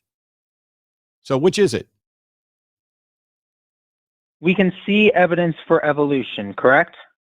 Yes. We can see evidence. And if one believes in God, which is a belief that requires faith, and then they can use the evidence for evolution to inform their understanding of God. If they're moving away That's from not only not what you said before, years. Now I don't give a fuck what you say, Brennan. You've now wasted 27 minutes of my time and have not presented any case for evolution being set in motion by God. Apologize.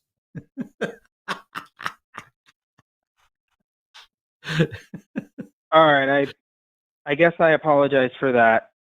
Cool. Thanks. I wasn't. Call some other time. All right. Continuing on. By the way, we have lots and lots and lots of shows here on the line, including the Sunday show earlier today with Seth Andrews and Paulogia. Sunday show after dark tonight, of course, me and Art. Tomorrow's Skeptalk is going to be John Gleason and Aaron Adair. Tuesday's Chewed Gum is Arden and Stacy. Wednesday's Hang Up, Mandisa is going to join me. And Thursday's TACIS is going to be Arden and Josie. Next Sunday, by the way, the Sunday show, the regular Sunday show at 4 o'clock. Oh, wait. Shouldn't that be 2 o'clock? Did we move it? Wait, it says 4 o'clock? Next Sunday show says 4 p.m. I think that's supposed to be 2. Yeah, I think it's supposed to be 2. I don't know. Usually when it's changed time for a reason, it gets highlighted in yellow. So I think that's just a mistake, but I'll double check.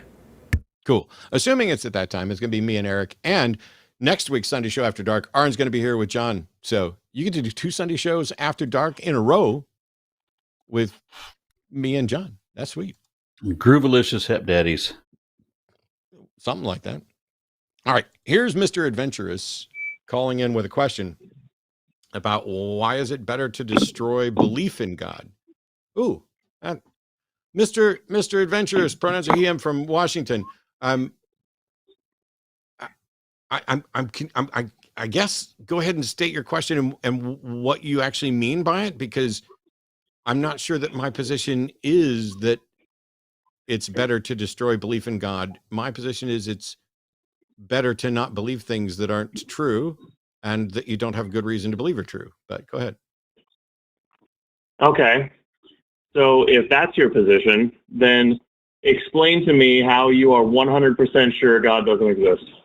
I'm not 100% sure God doesn't exist, nor have I ever said so. As a matter of fact, Aron and I just got into an argument a little bit earlier about the extent to which we differ in potential assertions there. And I don't think even Aron, do you think that you're 100% certain that there are no gods? I have very few absolutes in my knowledge. I will say that I know that God does not exist to the same degree and for the same reasons that I know leprechauns do not exist. But I wouldn't say that I have absolute knowledge that leprechauns do not exist. It's just it's so extremely unlikely that it borders on absolute. And I don't have absolute certainty about anything. So you called in to say, why is it better to destroy belief in God? When I ask you about it, you start quizzing me on how I can be certain that God exists, which isn't a position I hold. So you want to try again? Well, I guess what I'm trying to find out is this. You guys spend so much time attacking the theist position. You spend Really? so much time. Isn't that what you're doing here? No, I'm doing a call-in show where people are asked what they believe and why, and then I point out why I don't agree with it. I don't spend any time attacking anything. If somebody had a good evidence-based argument for God, I'd believe it and be a theist. I'm just engaging in skepticism. Me too. I don't go door to door. People who think that they have a good reason to believe in a God call in and explain what that is. And if one of them ever has a legitimate good reason to believe in a God, then we change our mind. I used to believe. Now I don't. Yeah, me too. And I do a show called Why Do You Believe, where I talk to people about various things, whether it's political or spiritual or, it's historic or whatever. And we try to reason with each other to find out, why do you hold this position? And I leave open the possibility that they may, change my mind. It's happened a couple of times. And somebody would come on the show. I fully expect to disagree with them by the end. And then I don't disagree with them entirely by the end. Yep. Okay. Earlier on this very show, this very stream, in fact, some of the calls I was in queue for, you were asking people if they think it's better to believe a lie. And you were saying that the lie they believed was that God exists. Is that wrong? Yeah. I don't remember those exact words. I do believe that God is a lie, and I think it's a completely detrimental lie. So I'll cop to that. And I was then asking my about original. whether or not, I was asking. See, and I'm still talking. So I was asking about whether or not you can convince people using a lie to do good things. Whether or not somebody's specific God belief is a lie, I'd have to know what it is and whether or not I have any good reason to believe that it's true or real. But what Aron and I think are both holding is that you can believe that a particular God does not in fact exist, and that it is a lie to say that he does exist, without being 100% certain that that's the case, because we're not 100% or I'm not 100% certain about anything, and I don't see how you could be. So once again, we're not saying this with with absolute certainty, but knowledge doesn't require certainty. I'll give you an absolute certainty if you want one. Absolutely certain the global flood of Noah's Ark did not happen. It's not just that it couldn't happen. It's not just that it couldn't happen, but that we have proof that it didn't happen, even if it could have. And I got into it with Matt Slick once upon a time, who tried to argue that the only way that I couldn't know anything about the past because I can't prove that I myself existed 2 weeks ago, because if he cites last Thursdayism, then everything could have been created with false histories and false memories. But in that instance, the flood didn't happen in that reality either. So in neither reality, no reality does the flood ever happen. So that's one of the few examples we can come up with for absolute certainty. Okay, but so let me point something out here. I believe it was you, Aron, that just admitted that you think that God is a lie and a detrimental lie. And previous to admitting that, you said that my question did not make any sense because of the nature of the show, yet I called in to debate something that one of the show's hosts believes. Now, can we talk about why you want to disprove God in society and why you think that's better, or can't we? Hang on. You called in to say, why is it better to destroy belief in God? And now you're saying that you called in to discuss something one of the hosts believes. Which one of us believes that the goal is to destroy belief in God? Especially after both of us said it not just say that. No, he didn't just say that. He didn't just say that. What he said was that he believes that God is a lie and a harmful lie, but he did not say that it is better to destroy belief in a God.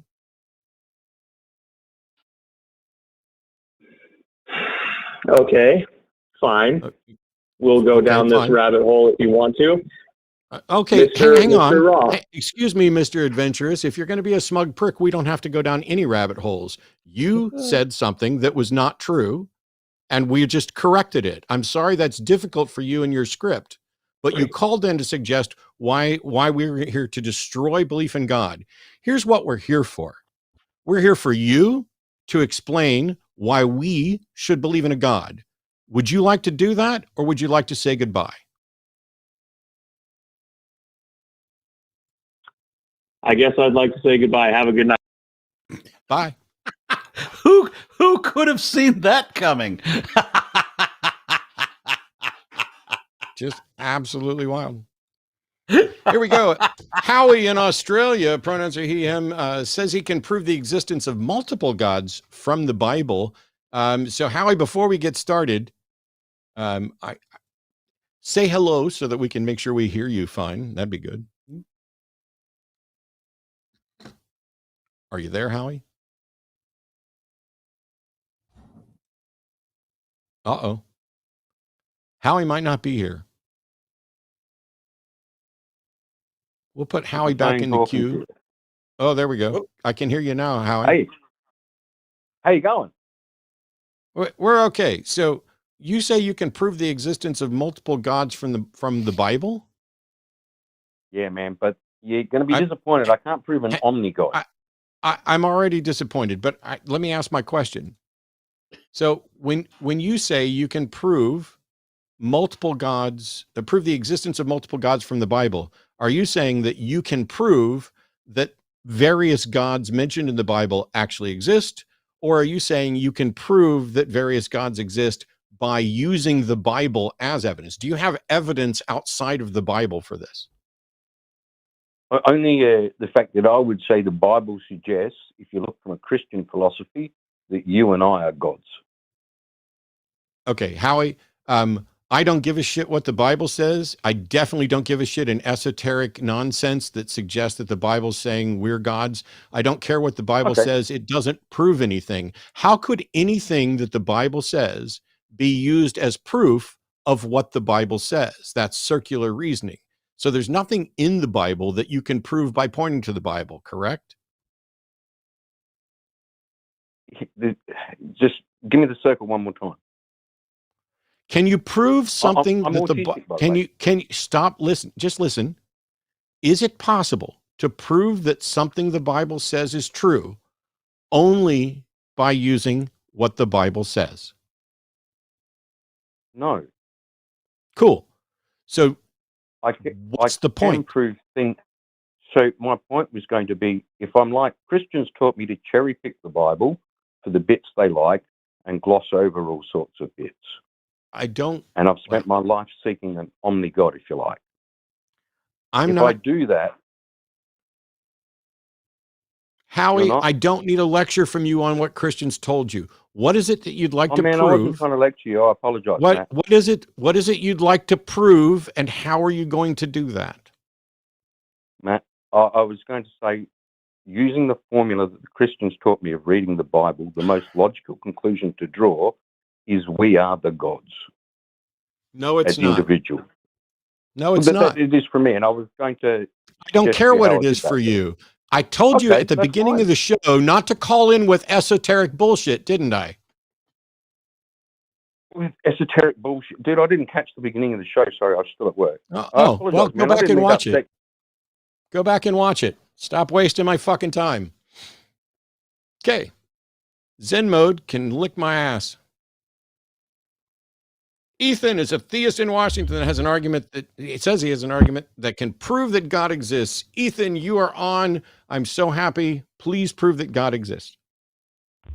Yeah, hello, Matt. Well, I guess I'm sort of intending presenting arguments that, called the fine-tuning argument, specifically a Bayesian formulation that Luke Barnes and Swinburne offers, if you're willing to sort of hear me out, because I do find it to be far more sort of plausible than the alternatives that have been presented thus far. So I'm not interested in a Bayesian fine-tuning argument, and I don't care that you find it more plausible than some other option. The right answer is still we don't know, and that the appearance of fine-tuning in the universe doesn't need an explanation that points to something supernatural. If your Bayesian analysis, how can you have a Bayesian analysis that reaches the conclusion that there's a supernatural thing when you have zero priors to confirm supernatural stuff? Well, there's a few things here. So first of all, I actually deny that the priors are zero. The priors are actually not zero. I actually find that what are priors? What priors can you point to? What priors can you point to that affirm the supernatural? I don't know what you mean by what the priors can I point to. The prior is a value that what prior? Well, if you don't know what I mean, are you asking what my priors are? If you don't know what I mean by what priors can you point to, then we're not going to be able to have a conversation about it, are we? Well, you're misusing the term priors, and I can explain how if you'd like. I'm not misusing the term priors. In Bayesian analysis, well, I could explain how you are. Okay, you talk over me again one more fucking time and see how well that goes for you. So, do you have any way to demonstrate that anything supernatural has ever been the correct explanation for any observed event? Yeah, I think that's the case for theism. And I can lay out the case for that if you want, but it sounds like you're interested in interrupting, but I'm perfectly happy to lay it all out. Oh, sounds like I'm interested in interrupting. Well, welcome to my show. I can explain it welcome to my show, bitch. I'm going to put you on fucking mute. I'm going to put you on mute. I asked you if you have a way to demonstrate a situation where the supernatural was confirmed to be the correct explanation. And you said yes. Give me that example. Yeah, I just told you I have a formal argument. Do you have me to give the argument? No, Ethan. I asked you for an example. Ethan, are you going to...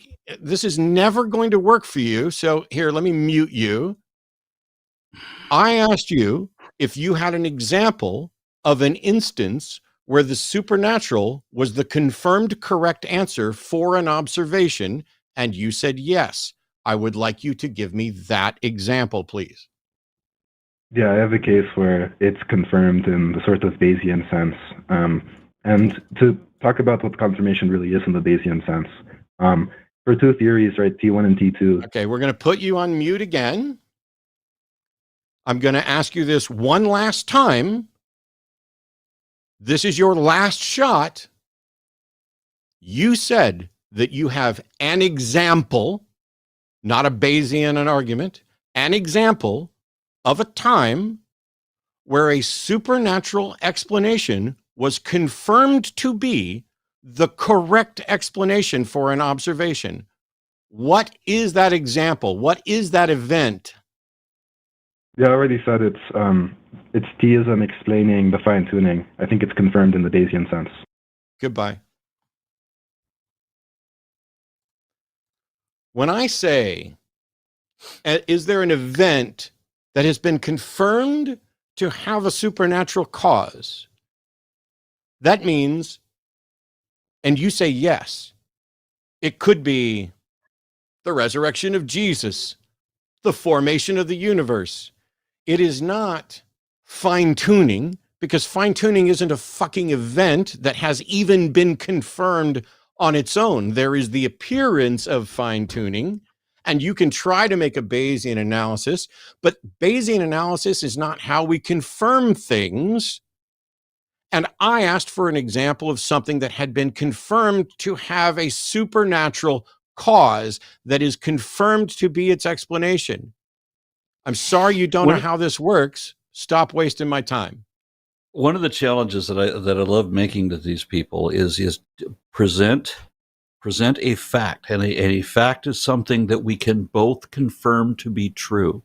A fact is either something that both parties accept to be true, that is commonly accepted to be true, or that is not in dispute, or it's indisputable in that it is objectively verifiable, like the facts established in a court case, for example, right? So is there a fact we can confirm that the fact exists and that the fact acts as evidence positively indicative for or exclusively concordant with your particular position? And what I keep getting is either facts that would still be true in either instance. For example, look at the trees. If your argument for creationism is look at the trees, I look at the trees. I see evidence for evolution. You're going to have to give me a little bit more than that, right? So it has to be a fact that is a fact that does not become evidence until it eliminates one position or indicates another one. And the people that I deal with every day don't get that.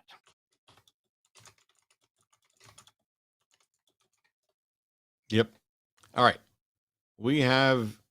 Let's try this again. This is not going to go well.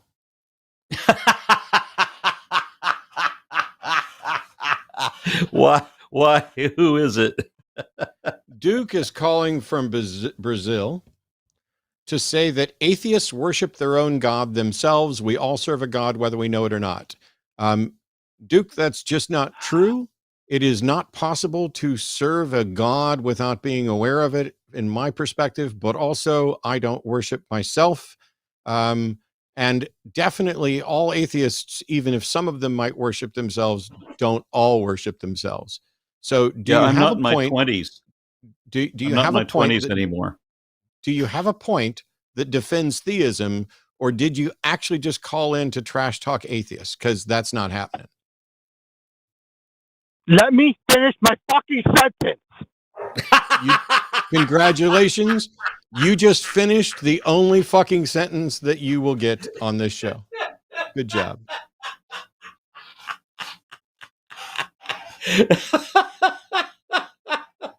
There we go. How to lose on your opening round. Ryan in Canada is a theist. Pronouns are he, him, who believes in a loving God and wants to make the case for a loving God. So, Brian, I'm already convinced before we even get started, for no good reason at all, that you are going to do a better job than the previous caller at defending theism. So have at it. Ryan, welcome to the show. Hi, good evening. To start, I'd like to send out a message of love and acceptance to both Matt and Aaron and all of the callers listening right now. Well, no, Ryan. First of all, his name's Aron, not Aaron.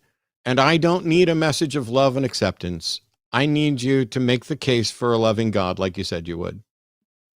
Yes, I want to open with a question. Hold on a second, Matt. We all need love and acceptance. How could your loving God have helped the previous caller? I'm going to mute you for a second, because telling me to hold on just also isn't going to work. So let's try this again. Ryan believes in a loving God and wants to make a case for it. Ryan, you're here. Make your case for a loving God. Yeah, I believe that we serve a loving God because he provides for us on a daily basis. Okay, so you believe that we serve a loving God because he provides for us on a daily basis? I know it, Matt. I know it. Okay. How does let's ignore how you don't really know what you say you know. How do we serve this God? By doing good deeds, good moral deeds. Okay. So I don't believe that I serve a loving God, but I do believe that I do good deeds. Are you saying that when I do a good deed, even as an atheist, that this means I believe in a loving God or not? Yes. That's simply not true. I do not believe in a loving God. I can believe in doing good without believing in a loving God. What is a God? God is the intelligence that existed for infinity that is responsible for creating us.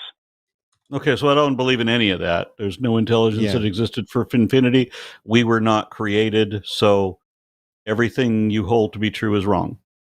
Or at least rejected. But then you also said that he holds this to be true of our position. Yes, so we were, that second one we were asking about his position. Like, I don't think Ryan thinks that we believe. Ryan, you're not saying that I believe there's an intelligence that existed for infinity, are you? Maybe I am. Wrong. Why on earth would you assert to know what goes on in my mind? And if I tell you that I don't believe in an intelligence existing for infinity, if for no other reason than infinity isn't a quantity that is achievable, so you are just demonstrably wrong. There is no intelligence that existed for infinity because infinity isn't a quantity. But also, I don't believe that. So why would you, instead of saying Matt's wrong, just make yourself wrong by saying I believe something I don't? Well, it's my understanding that 10% of the of our thoughts is our consciousness, and then 90% is the subconscious. And no. So first of all, that's nonsense, but that doesn't and cannot get to the point of answering my question. So let me try the other question. You said that God provides for us on a daily basis. Name something that God provides me on a daily basis and how you can prove that it's God providing it. Like the basics, food, water, shelter. Okay, I ate food today. Please prove that God provided me food today. Well, God is the source of everything, so everything comes from God. No, sir, you don't just get to do that. If that's so, then God provided me a blowjob, because if God's the source of everything, I've had a blowjob. You saying that God blew me? No, I wouldn't say that. Yeah, so maybe God's not the source of everything. Maybe if you're going to make assertions about what God does and doesn't do, you should actually just back that up. So demonstrate that the food that I got today was provided by God. Well, I gave you the answer a second ago, and you said I'm not allowed to give that answer. I don't know what else. What you gave. You what said you gave was words, but you made an assertion. You didn't defend the notion that God does everything. You just said it. Clarify. Saying it don't make it so. This caller. So what I've noticed that is ubiquitous throughout religious belief is the question begging fallacy, assuming your own conclusion. You see the trees, you assume a creator, therefore that they were created, therefore there must be a creator. It's all circular assumptions routing back to the same assumed conclusion. But you've made the allegation that we believe as you do. We do not. And we have to know better than you, because we know that the only thing that really pisses your God off is when we say that we don't believe in him. So we better be pretty fucking sure. If we say that we don't believe in God and we know that that's the only way to really be damned, we better be pretty sure about our position when we say that we don't believe in it. So yeah, it makes the God no that sense. I believe in, that's not going to upset him all that much. That's not really a big deal. Well, that's the God you believe in. You know what that's not? That's not the God I don't believe in that God. Don't believe in. We don't believe in that God. We don't believe in any God. That's why I asked you what a God is. And by the way, you failed your answer, because that description does not fit the lion's share of every God that was ever worshipped. If I said, Aaron, with all due respect, I say I passed that answer. Sorry, what? I said, Aaron, with all due respect. You said I failed the answer. I'm saying with all due respect. Yeah, you also failed my name. It's not Aaron. Yeah, you've repeatedly and you've been corrected failed on this his twice. name. So Ryan, I have an accent. I told accent doesn't fucking change the pronunciation of somebody's goddamn name. Are you unable to say Aron? That's right. I'm unable to say Aron. Okay. Repeat after me. You aren't telling the truth. I am 100% absolutely speaking the truth. No, sir. Repeat after me. You aren't telling the truth. 100% speaking the truth. No, You're not sir. getting it, dude. My Repeat God, the how words fucking he's stupid saying. can you be? Repeat word for word after me. I'll even do it one word at a time, Ryan. The first word is you. Say it. No, the first word is you. Say you. You. Aren't. Aren't. Now, say aren't again, but don't say the T. How important is this if I say Aaron or Aron? Really? That's my name. Can we move on, please? You fucking liar. You fucking liar. You just said, how important is it if I say it wrong or if I say it right? How about you go fuck People yourself? mispronounce my name all the time. What is the big deal? And yet, if we correct What happened to Zen? Hey, Matt, what happened to Zen? I told Zen Mode to lick my ass, and you can fucking lick it after Zen Mode is done, because you're a fucking liar, Ryan. You said you had a speech, an accent, and it was impossible for you to say it right. When somebody says Aron's name wrong, and they say, oh, I'll try and say it right, we don't sit there and go after it. It doesn't become a big deal. We're just trying to make sure that some disrespectful piece of shit isn't coming in to intentionally mispronounce somebody's name and fucking lie about it the way you do, Ryan. That's why it's a big deal. It's a big deal because you're a fucking liar. Now, when you're here representing your fucking God, are you lying about that too? Nobody cares. Fuck off. Fucking liar. I shove my Matt, Zen mode right up your ass. You are such a bucket of chuckles. I fucking hate liars. I fucking hate liars. That should have been their number one rule at the start of the show. Don't you dare fucking call in and lie. You want to mispronounce somebody's name? Cool. We can let you know how to pronounce it correctly. You can make an effort, but don't lie and say that you're incapable of doing it. Don't lie. This is what I envy about you, because nobody calls you mate. You know, it's just like it would be the same thing if everybody you meet calls you mate,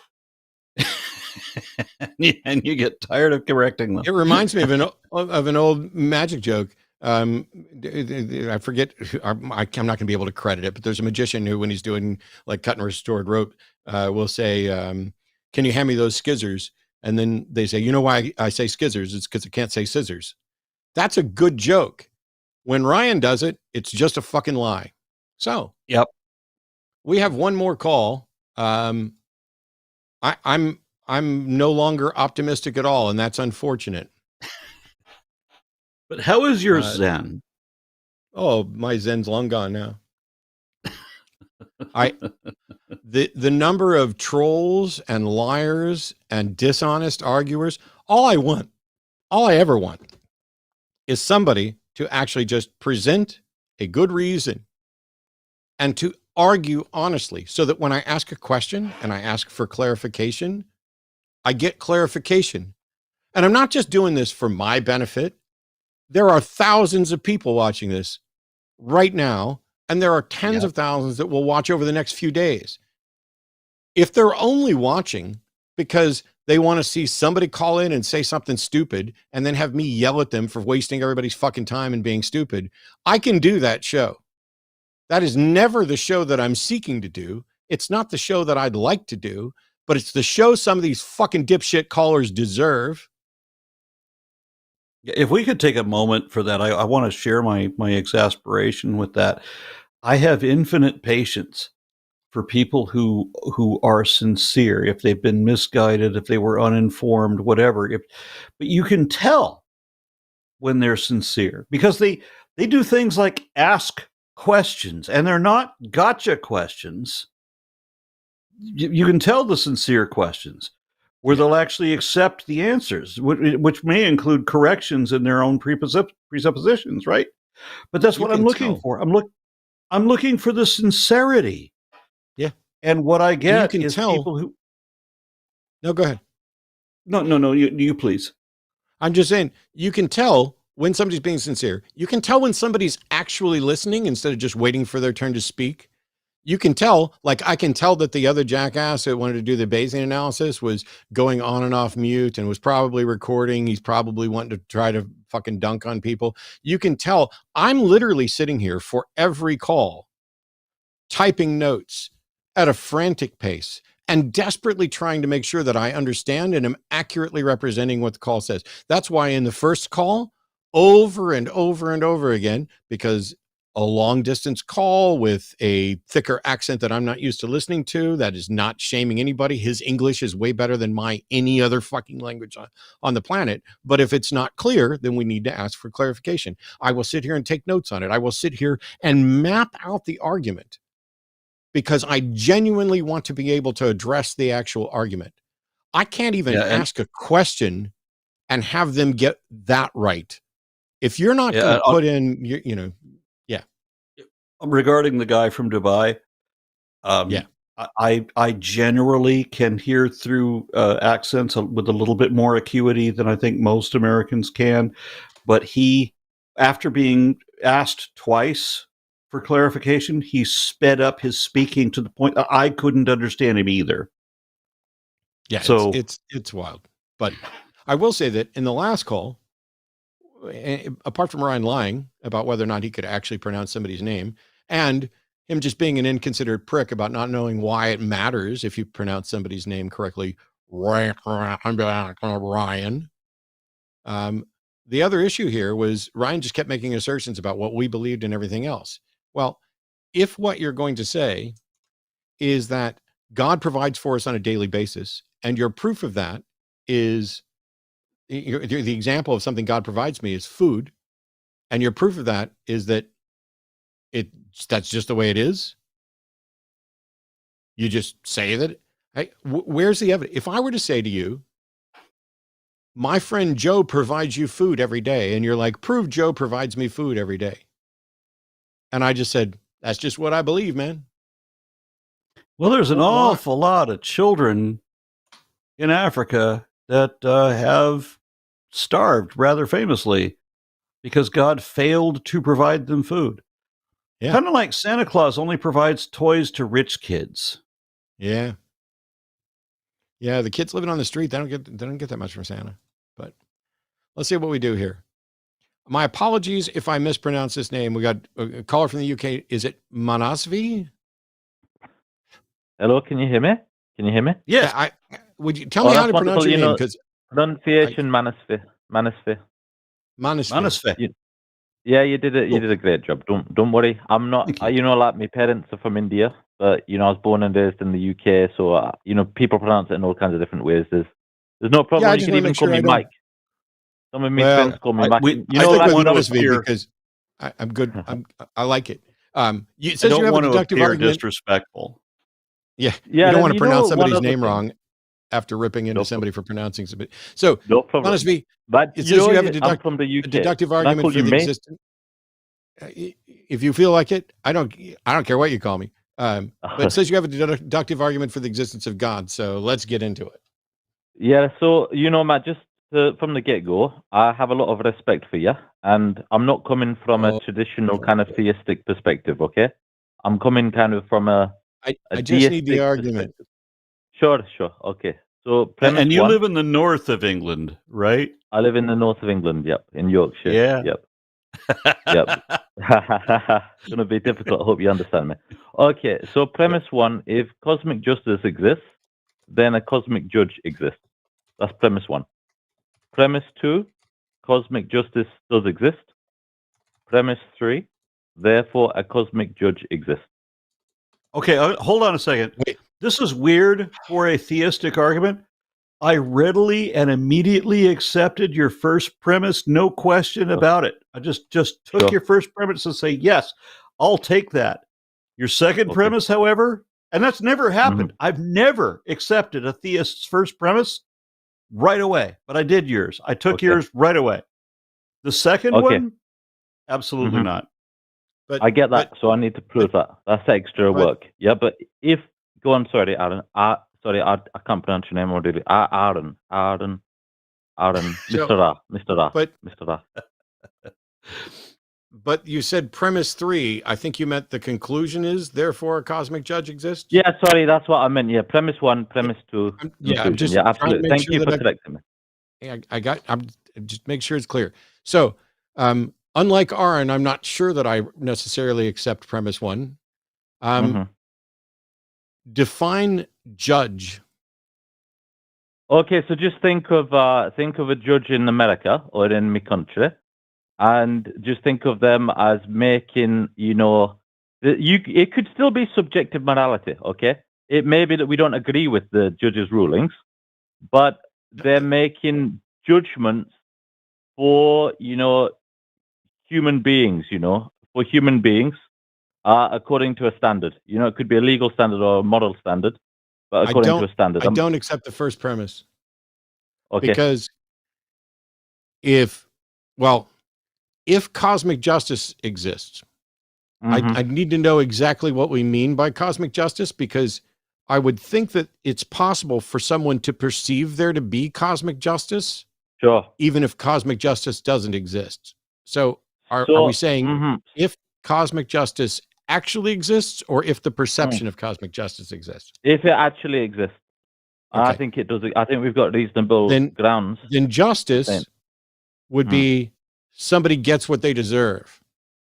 Not necessarily. No, I mean, I might not agree with like the Supreme Court, right? But that would still be under the umbrella of the American justice system. I don't agree with, them overturning a woman's right to choose. Okay. But that doesn't mean it doesn't exist. Well, we're in agreement there. I don't agree with the Supreme Court either. Wonderful. Well, I think we agree on a lot, Okay. Sorry, did I miss? But that means that your first premise is, if there's a cosmic judge, then there's a cosmic judge. No, I think there's an entire system. There's an entire system that is in place. No. I'm talking about the argument, not what actually is. I'm talking about what your argument actually says. You say, if there's cosmic justice, if cosmic justice exists, then a cosmic judge exists. That's premise one. But by cosmic justice, you are not using the term justice to mean getting what is deserved, which is what justice tends to mean. All you're saying is your first premise becomes just a tautology that if there is a cosmic judge making decisions, then there's a cosmic judge making decisions. There's nothing in what you've described that suggests the cosmic judge, if it exists, is making decisions that are just. You know what, Matt? This is a very interesting point. There was that philosopher Rawls, John Rawls, from your country, and he wrote this book called The Theory of Justice. And you're talking about kind of social justice. I'm saying more in a kind of legal sense, right? In the legal sense, but there's a judge who makes laws, right? Moral laws, So judges, people are put into a standard. What I'm saying is, in your first premise, your usage of the word justice is not about justice or what is just. It only means if someone is cosmically making a determination, then someone is cosmically making a determination. So your first premise turns out to be a tautology. I don't think so. Look, the thing is, okay, let's put it down to like the American level, right? If there are laws, then there's a lawmaker. I don't think that's a tautology because, if you can see the police are enforcing laws, then those laws must come from somewhere. So I don't think, with all due respect, I don't think it's a tautology. If there are laws, then there are lawmakers. But that's not the same as saying if there's cosmic justice, then there's cosmic judge. What you're saying, I got to jump in. What your first premise is, what you're saying in your first premise is, if there's someone making decisions, then there's someone making decisions. That's what your first premise I'm not saying. With all due respect, if you don't mind, I got to jump in. With all due respect, once you remove the concept of just from justice, you are only saying there are if there are laws, then there are a lawmaker. Well, look, I think you need to look at there's different definitions of justice, right? Oh my fucking God. No, please, Matt. I don't want a shouting match, right? So I also have to throw in that if we're talking about natural laws, then there's not a lawgiver, because it's an unfortunate thing that we chose. That's not my argument. That's not my argument. Okay, look, there's different definitions of justice, right? So I mean, Oxford English Dictionary, maybe you have a different thing in America, right? So number one could be just behavior or treatment, right? That's what I think you're talking about. It doesn't matter. Okay, look, what I'm talking about is the administration of the law or authority in maintaining this. Right? Fine. And then you've just agreed that I was right. If you're talking about the administration of the law, if there is administration of laws, then there is an administrator. But that's not the same as justice. And so I reject your first premise because I don't see because can I finish my fucking thought? I reject your first premise because the way you've defined it, it's a tautology, and the way it's useful, it's not true. I disagree with that because I've got a definition here of justice, which is the administration of the law or authority in maintaining this, right? So, the administration. Administration requires an administrator. Prove there's any administration of justice. Okay, so then that's premise 2, and then that's where oh you my get God. into the things I wanted to talk about. I think there is evidence of cosmic justice. Okay, so where my premise 2 gets into is I would talk about an academic, Canadian American, University of Virginia, by the name of Dr. Ian Stevenson, and he studied 2,500 cases. And he wrote a book which, maybe his introductory book is called 20 Cases Suggestive of Reincarnation. And, just to give you a few examples, we've got the case of James Leninger. James Leninger, born in 1998, began having nightmares about being a fighter pilot shot down during World War II. His parents, initially skeptical, were astounded as James provided accurate details about the life of James M. Hudson Jr., a pilot who died in 1945. And the details included the name of Huston's ship and the names of his colleagues. And these details were later verified and matched historical records. We've got another case of Barbara Carlin, and this was a young lass born in Sweden in 1954. She started claiming from a young age that she... I'm done. What's that? Why are you done? I'm trying to present my case for because I'm not. No, you're not presenting a case. You're droning on about cases of claimed but not confirmed reincarnation. They are verified in peer-reviewed academic journals. Would you interrupt me one more fucking time, Manasvi? I fucking double dog dare you to interrupt me one more fucking time. You're presenting. You just interrupted me. You're presenting case studies on reincarnation, which can't be confirmed, hasn't been confirmed, but even if, goodbye, jackass. But even if reincarnation could be confirmed, that in and of itself is not an actual demonstration of cosmic justice. It doesn't demonstrate that anybody made any sort of decision. You cannot rule out the possibility that there is some unknown naturalistic explanation that results in either the appearance of or the actuality of reincarnation. It is not impossible for reincarnation to be true and yet not be an example of justice. There's no sense in which it necessitates that someone is getting what they deserve, which is why you fucking avoided that definition of justice and just went with, oh, something happened, which was what makes your first premise a tautology, that if someone is reincarnated, then there must be a reincarnator. That's your real first premise, because you're not doing any demonstration of any kind of cosmic justice.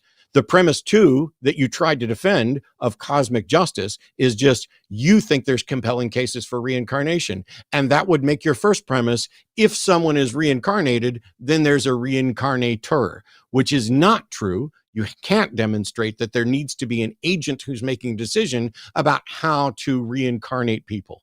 You have a hot fucking mess from start to finish. You're wrong. Bye.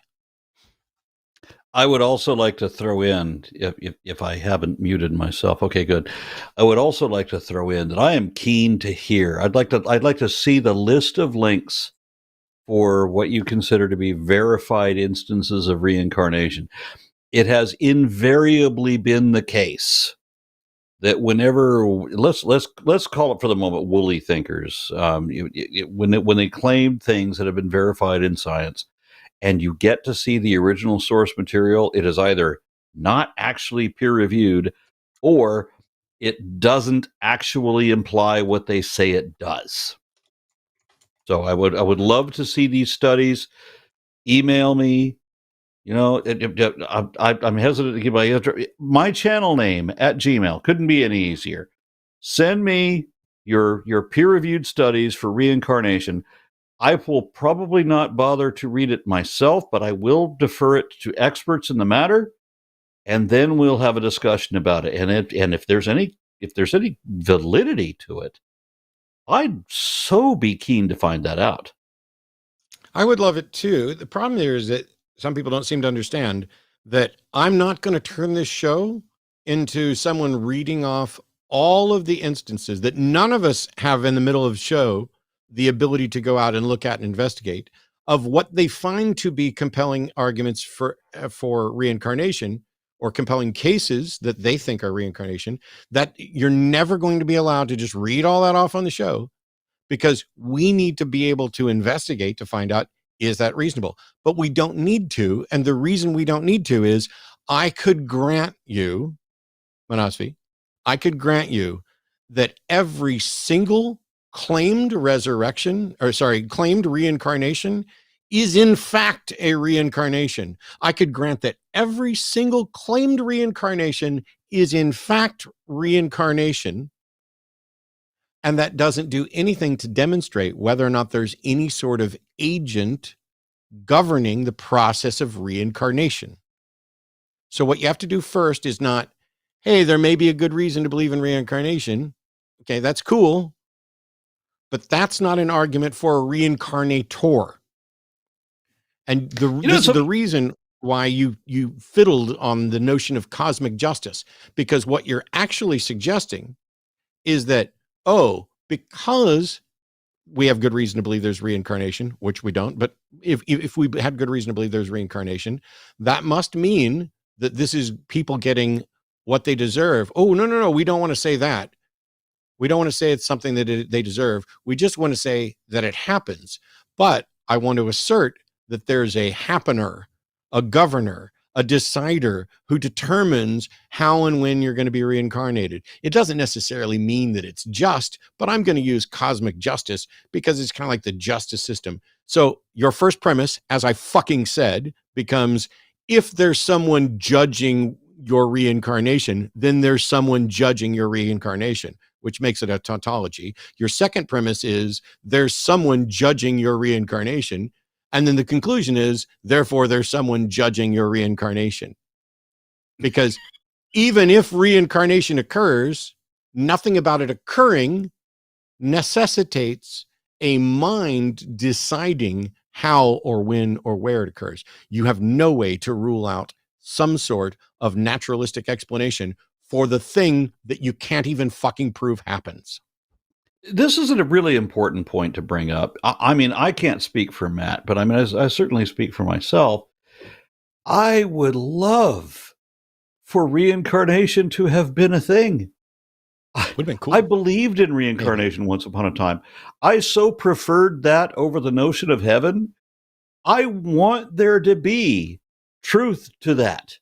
I would readily believe it if you could provide evidence sufficient to do so. The problem is, I don't want to be fooled into believing things that are not evidently true. And so it doesn't matter how much I want to believe something, you got to be able to show me that there's some actual truth to it, because the truth matters more than whatever I want to believe, even if I want to believe you. And in this case, I want to believe him. And he still couldn't help me. It's just absolute. So one of the things is, if you're going to make an argument for something, it's one thing to know how to put it in a format where you get premise one, premise two, and a conclusion instead of premise three, but anybody can slip with that sort of thing. But in this case, what you had was premise one. It's really simple. It's a straight up valid, but not potentially sound argument, which is, if cosmic justice exists, then a cosmic judge exists. Now, I reject that premise, not only because his version of it is a tautology, but let's assume that there was cosmic justice. That doesn't necessarily mean that there's a cosmic judge. It's entirely possible that a purely mechanistic system could result in people getting what they deserve.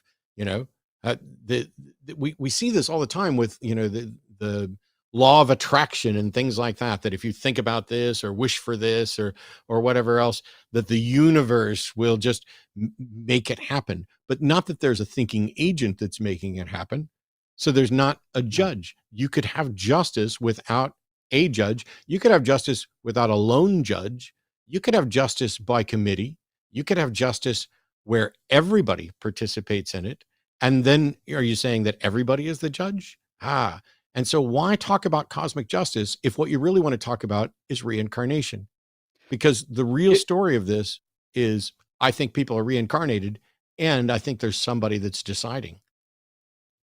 There's a lot of things we could discuss here. But the first thing I want to do is why I readily accepted the premise. If there is, on the contingency, if there is cosmic justice, there must be a judge. Somebody is determining that justice exists or that justice is going to be. And I don't have a problem with that. That's not the problem. The problem I have with it is that there are so many examples of people that I've known that have invested their whole lives in devotion to God or whatever, and end up living really shitty lives. And then there are people who I forget the name of this classic argument, but there are people who are undeserving of any fucking thing. They don't have any kind of human compassion at all, and they just get away with every fucking crime and live scot-free, have beautiful lives, despite the fact that they didn't deserve anything. And these other people who live horrible lives full of calamity didn't deserve the shit injustice that was delivered upon them. What is that? What I know there's your acceptance. Now, your acceptance of the first premise is based on this notion that justice, if in fact there was cosmic justice, if there was such a thing, then there would be a cosmic judge. My rejection of it is I wanted a definition of what a cosmic judge was, whether it needed to be a person, a thing, an agent, because it's not necessarily impossible for there to be cosmic justice and for it to be a purely mechanistic property of the universe that isn't decided on by an agent. I don't know how you rule that out. But if you want to say that the process is the judge, or there's a process that is the judge, cool. If I'd have said, what do you mean by judge? If he'd have said, it doesn't necessarily have to be a thinking agent. It's just, if there is cosmic justice, there must be something that controls that justice, whether it's a mechanistic process in a naturalistic universe or a being. And if he'd have said that, I'd have said, okay, I accept premise one. Let's get on to whether or not cosmic justice exists. And his take on this is that it doesn't really mean justice. It doesn't mean that people are getting what they deserve. It merely means, much like a court system, there's a judge sitting there making decisions, but those decisions could be completely wrong. And so if you've got like Judge Roy Moore sitting on the bench, or what if you got a judge sitting on the bench and he's just flipping a coin? Guilty, not guilty. I'm assuming these are bench trials without juries, but guilty, not guilty. So that judge could be using a criteria that does not result in justice.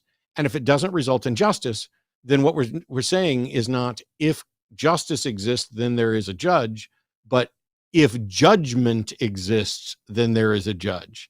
And so there's not justice. And so premise one then becomes, if judgment exists, if cosmic judgments occur, then there is a cosmic judge, which is where we get to the tautology. It's probably better described that way, but. Yeah, I'm embarrassed to say that there was a time. I like to think of myself as a skeptic now, but there were times when I thought I was a skeptic in the past, and I was not. There was times when I thought that I had the truth, and I did not. And so I'm more careful about the judgments that I'm making. But if we were to accept that justice exists, then there must be somebody determining what justice is, if we assume that justice exists. And all of my acceptance was based on the word if. Yep. Right? Yeah. Oh yeah. If this, then that. Okay. I'm with you so far. Yeah. But one of the really embarrassing things was that the last thing that I let go of in my move to skepticism was karma. Yeah. I sincerely believed that, hey, if you do right by the other people around you, then just as an emergent aspect of mathematical probabilities, if you're nice to everybody around you and you're charitable and good and kind, then you're going to be visited back by those sorts of energies, right? But I've seen way too often. I have seen how people were taken advantage of when they are generous, when they are fair, and they are victimized anyway, that eventually I had to let go of even the the social aspect, the emergent aspect of if you're good to other people, you turn the other cheek and you're charitable to your fellow man. That doesn't mean that everybody that you encounter isn't going to shit on you.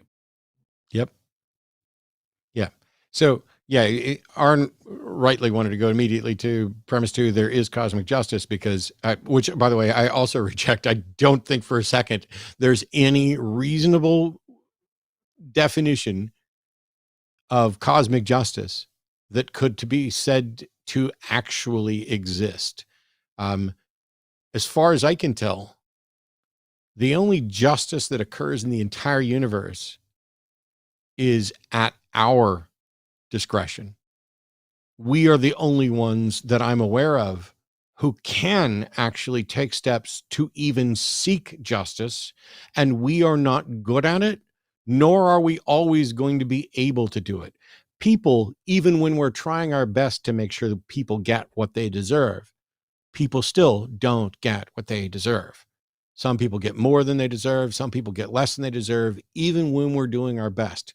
But if we don't try, if we don't get together and seek to implement justice as fairly and as even-handedly as possible, I don't see any hope of justice ever being implemented at all anywhere. The universe just happens. It doesn't give a crap about us. It doesn't care whether or not you got what you deserved. The very notion that you deserve anything is completely foreign. That is an invention of ours, that I'm owed something. And it's the notion that I'm owed something is both accepted in some circles and in some conditions and rejected in others. You might feel that you're owed an apology. I don't owe you a fucking apology. You might feel that you're owed dignity. I don't owe you any dignity, but it might be better if we acted in a way where that actually happens. This is sounds a little bit like the free will argument, doesn't it? Yeah, yeah, we're not doing that at 9:30 tonight. But yes, point well made and taken. That yeah, it'd be the sort of thing. It's like Christmas, where I've pointed out that if Christmas didn't already exist, there are aspects of Christmas that would be worth inventing, both for what it can do to spike an economy, the notion of giving people time off to spend time with their loved ones and interact, the stuff where you're focusing more on giving than receiving. All of these things are little things that would be worthwhile to invent without all the baggage of, religion and three wise men and whatever mythical bullshit we're going to throw in there. But yeah, free will is something that there's a comforting notion that when somebody picks up a weapon and slaughters a bunch of people, there's a comforting notion that that was an act of volition on their part that they are to be held responsible for. And for most people throughout most of history, that was just described as free will. And that was the justification to hold that person accountable. And as Paulogia said earlier today, I'm not a fan of punitive punishment. I don't want to lock people up to punish them. I want to lock people up to protect others and to seek some sort of reparative rehabilitation whenever possible. But this notion that we can't do that without free will is absurd. We're doing it, whether we have free will or not. If we don't have free will, we are already implementing justice. If we don't have free will, we are already holding agents accountable. And when my truck breaks down, there's 2 cars in my driveway right now. And when if my truck breaks down, it's the truck that I take to get fixed, not the car. So we can look at this person who picked up a weapon and slaughtered people and say, that's the person we need to focus on dealing with, not the person who stood by and watched. That's not the person that's needing to, the treatment. By the way, Anyway. Matt brings up a number of points. I would love to have conversations about these sorts of things, like the justice system.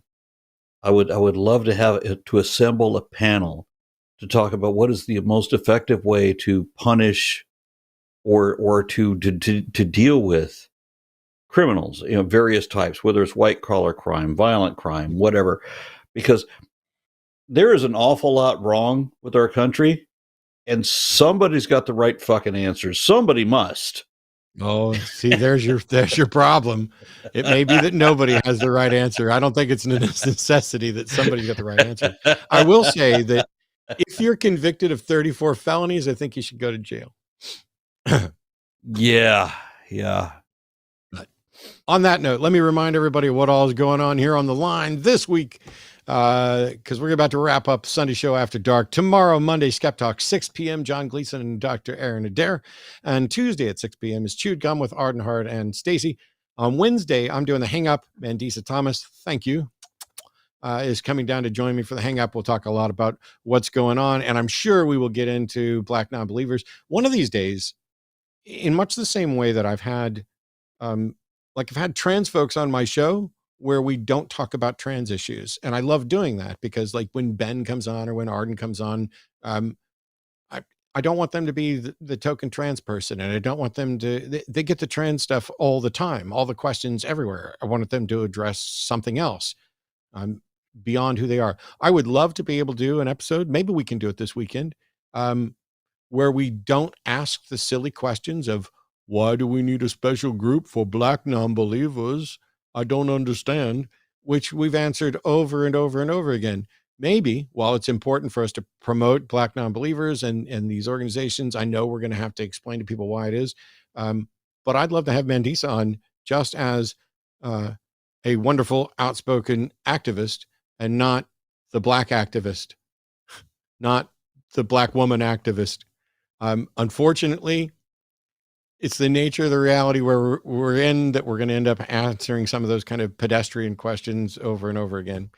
Thursday's Transatlantic Call-In show starts at 2 o'clock with Arden Hart and Jose Caballero.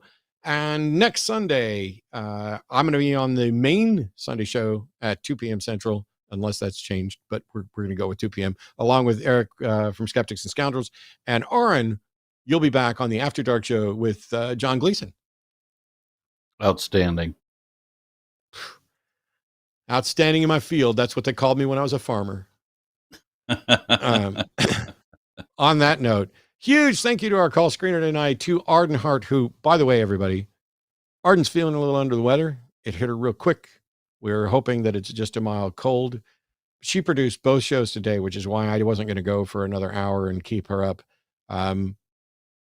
There's a lot going on this week, and I genuinely hope that she gets to feeling better soon. But please, even though sending your best wishes and all that other crap can't possibly do anything for the illness, it can certainly help someone know that they're cared about. So send healthy love nonsense directed at the lovely and talented Arden Hart down the hall. Yeah, I'm not going to say that I'm not going to say that I'm a good judge of character, because I have made mistakes in the past.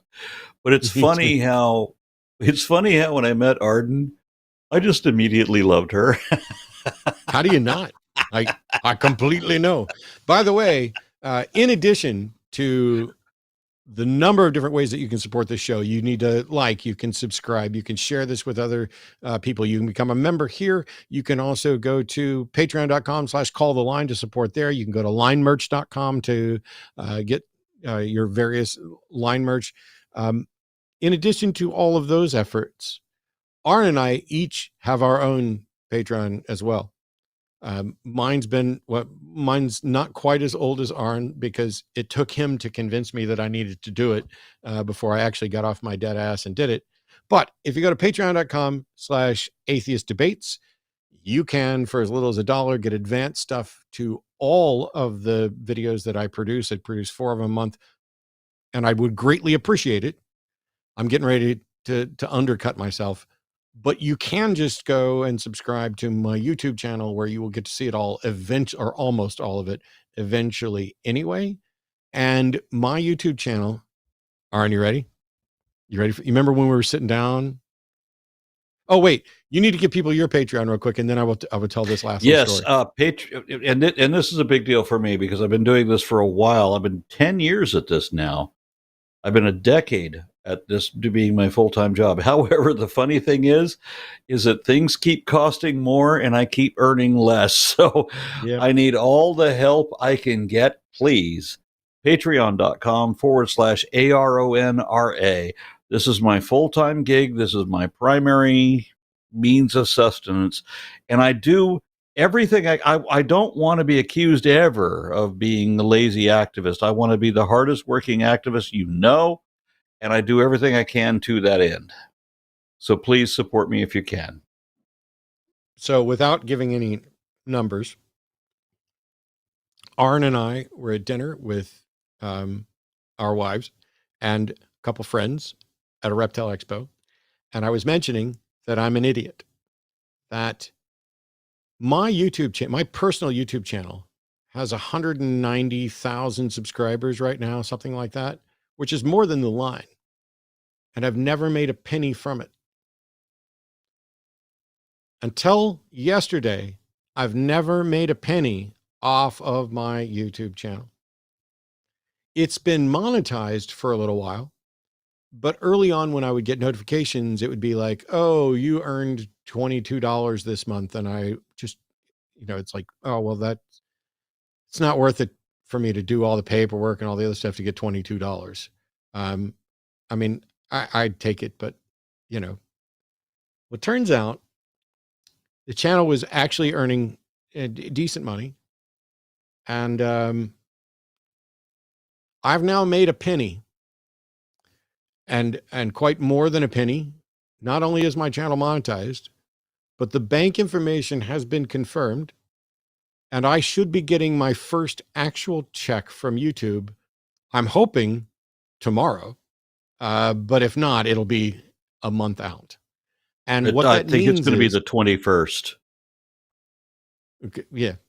Although mine's so back done, I might be able to just say, make a payment now and it can go. But anyway, I've also hired the lovely and talented Arden Hart to boost my channel presence. And that needs to happen because YouTube will do nothing to promote my channel because it wasn't making them any money. And so I got to 190,000 subscribers without YouTube ever putting this in front of eyes other than eyes that found it by searching and then sharing it and everything else. So I want to take a minute to say a huge thank you to anyone and everyone who has subscribed to my YouTube channel, because while I wasn't making a penny off of it, and I probably threw, I don't know how many tens of thousands of dollars away over a decade plus, 15 years of YouTube channel stuff. I don't know how much money I threw away. I'm done throwing money away. I need healthcare. I need other stuff. Thank you to everybody who subscribed. Thank you to everybody who's supporting on Patreon. Enough about all of my stuff. Go off, look at all the stuff. Patreon.com/calltheline. Patreon.com/Aron Ra. Patreon.com/Atheist Debates. Check out and subscribe to my YouTube channel. Subscribe to this one. Do whatever you want to do. Just keep supporting us. Keep interacting. Thanks to Aron for joining us tonight and to Arden for producing. Thanks to all of you for tuning in. There you go. There's a list of those patron producers right there. Holy crap, I should do something like this. I should go live on my channel someday. Yeah, I'm seeing some very familiar names.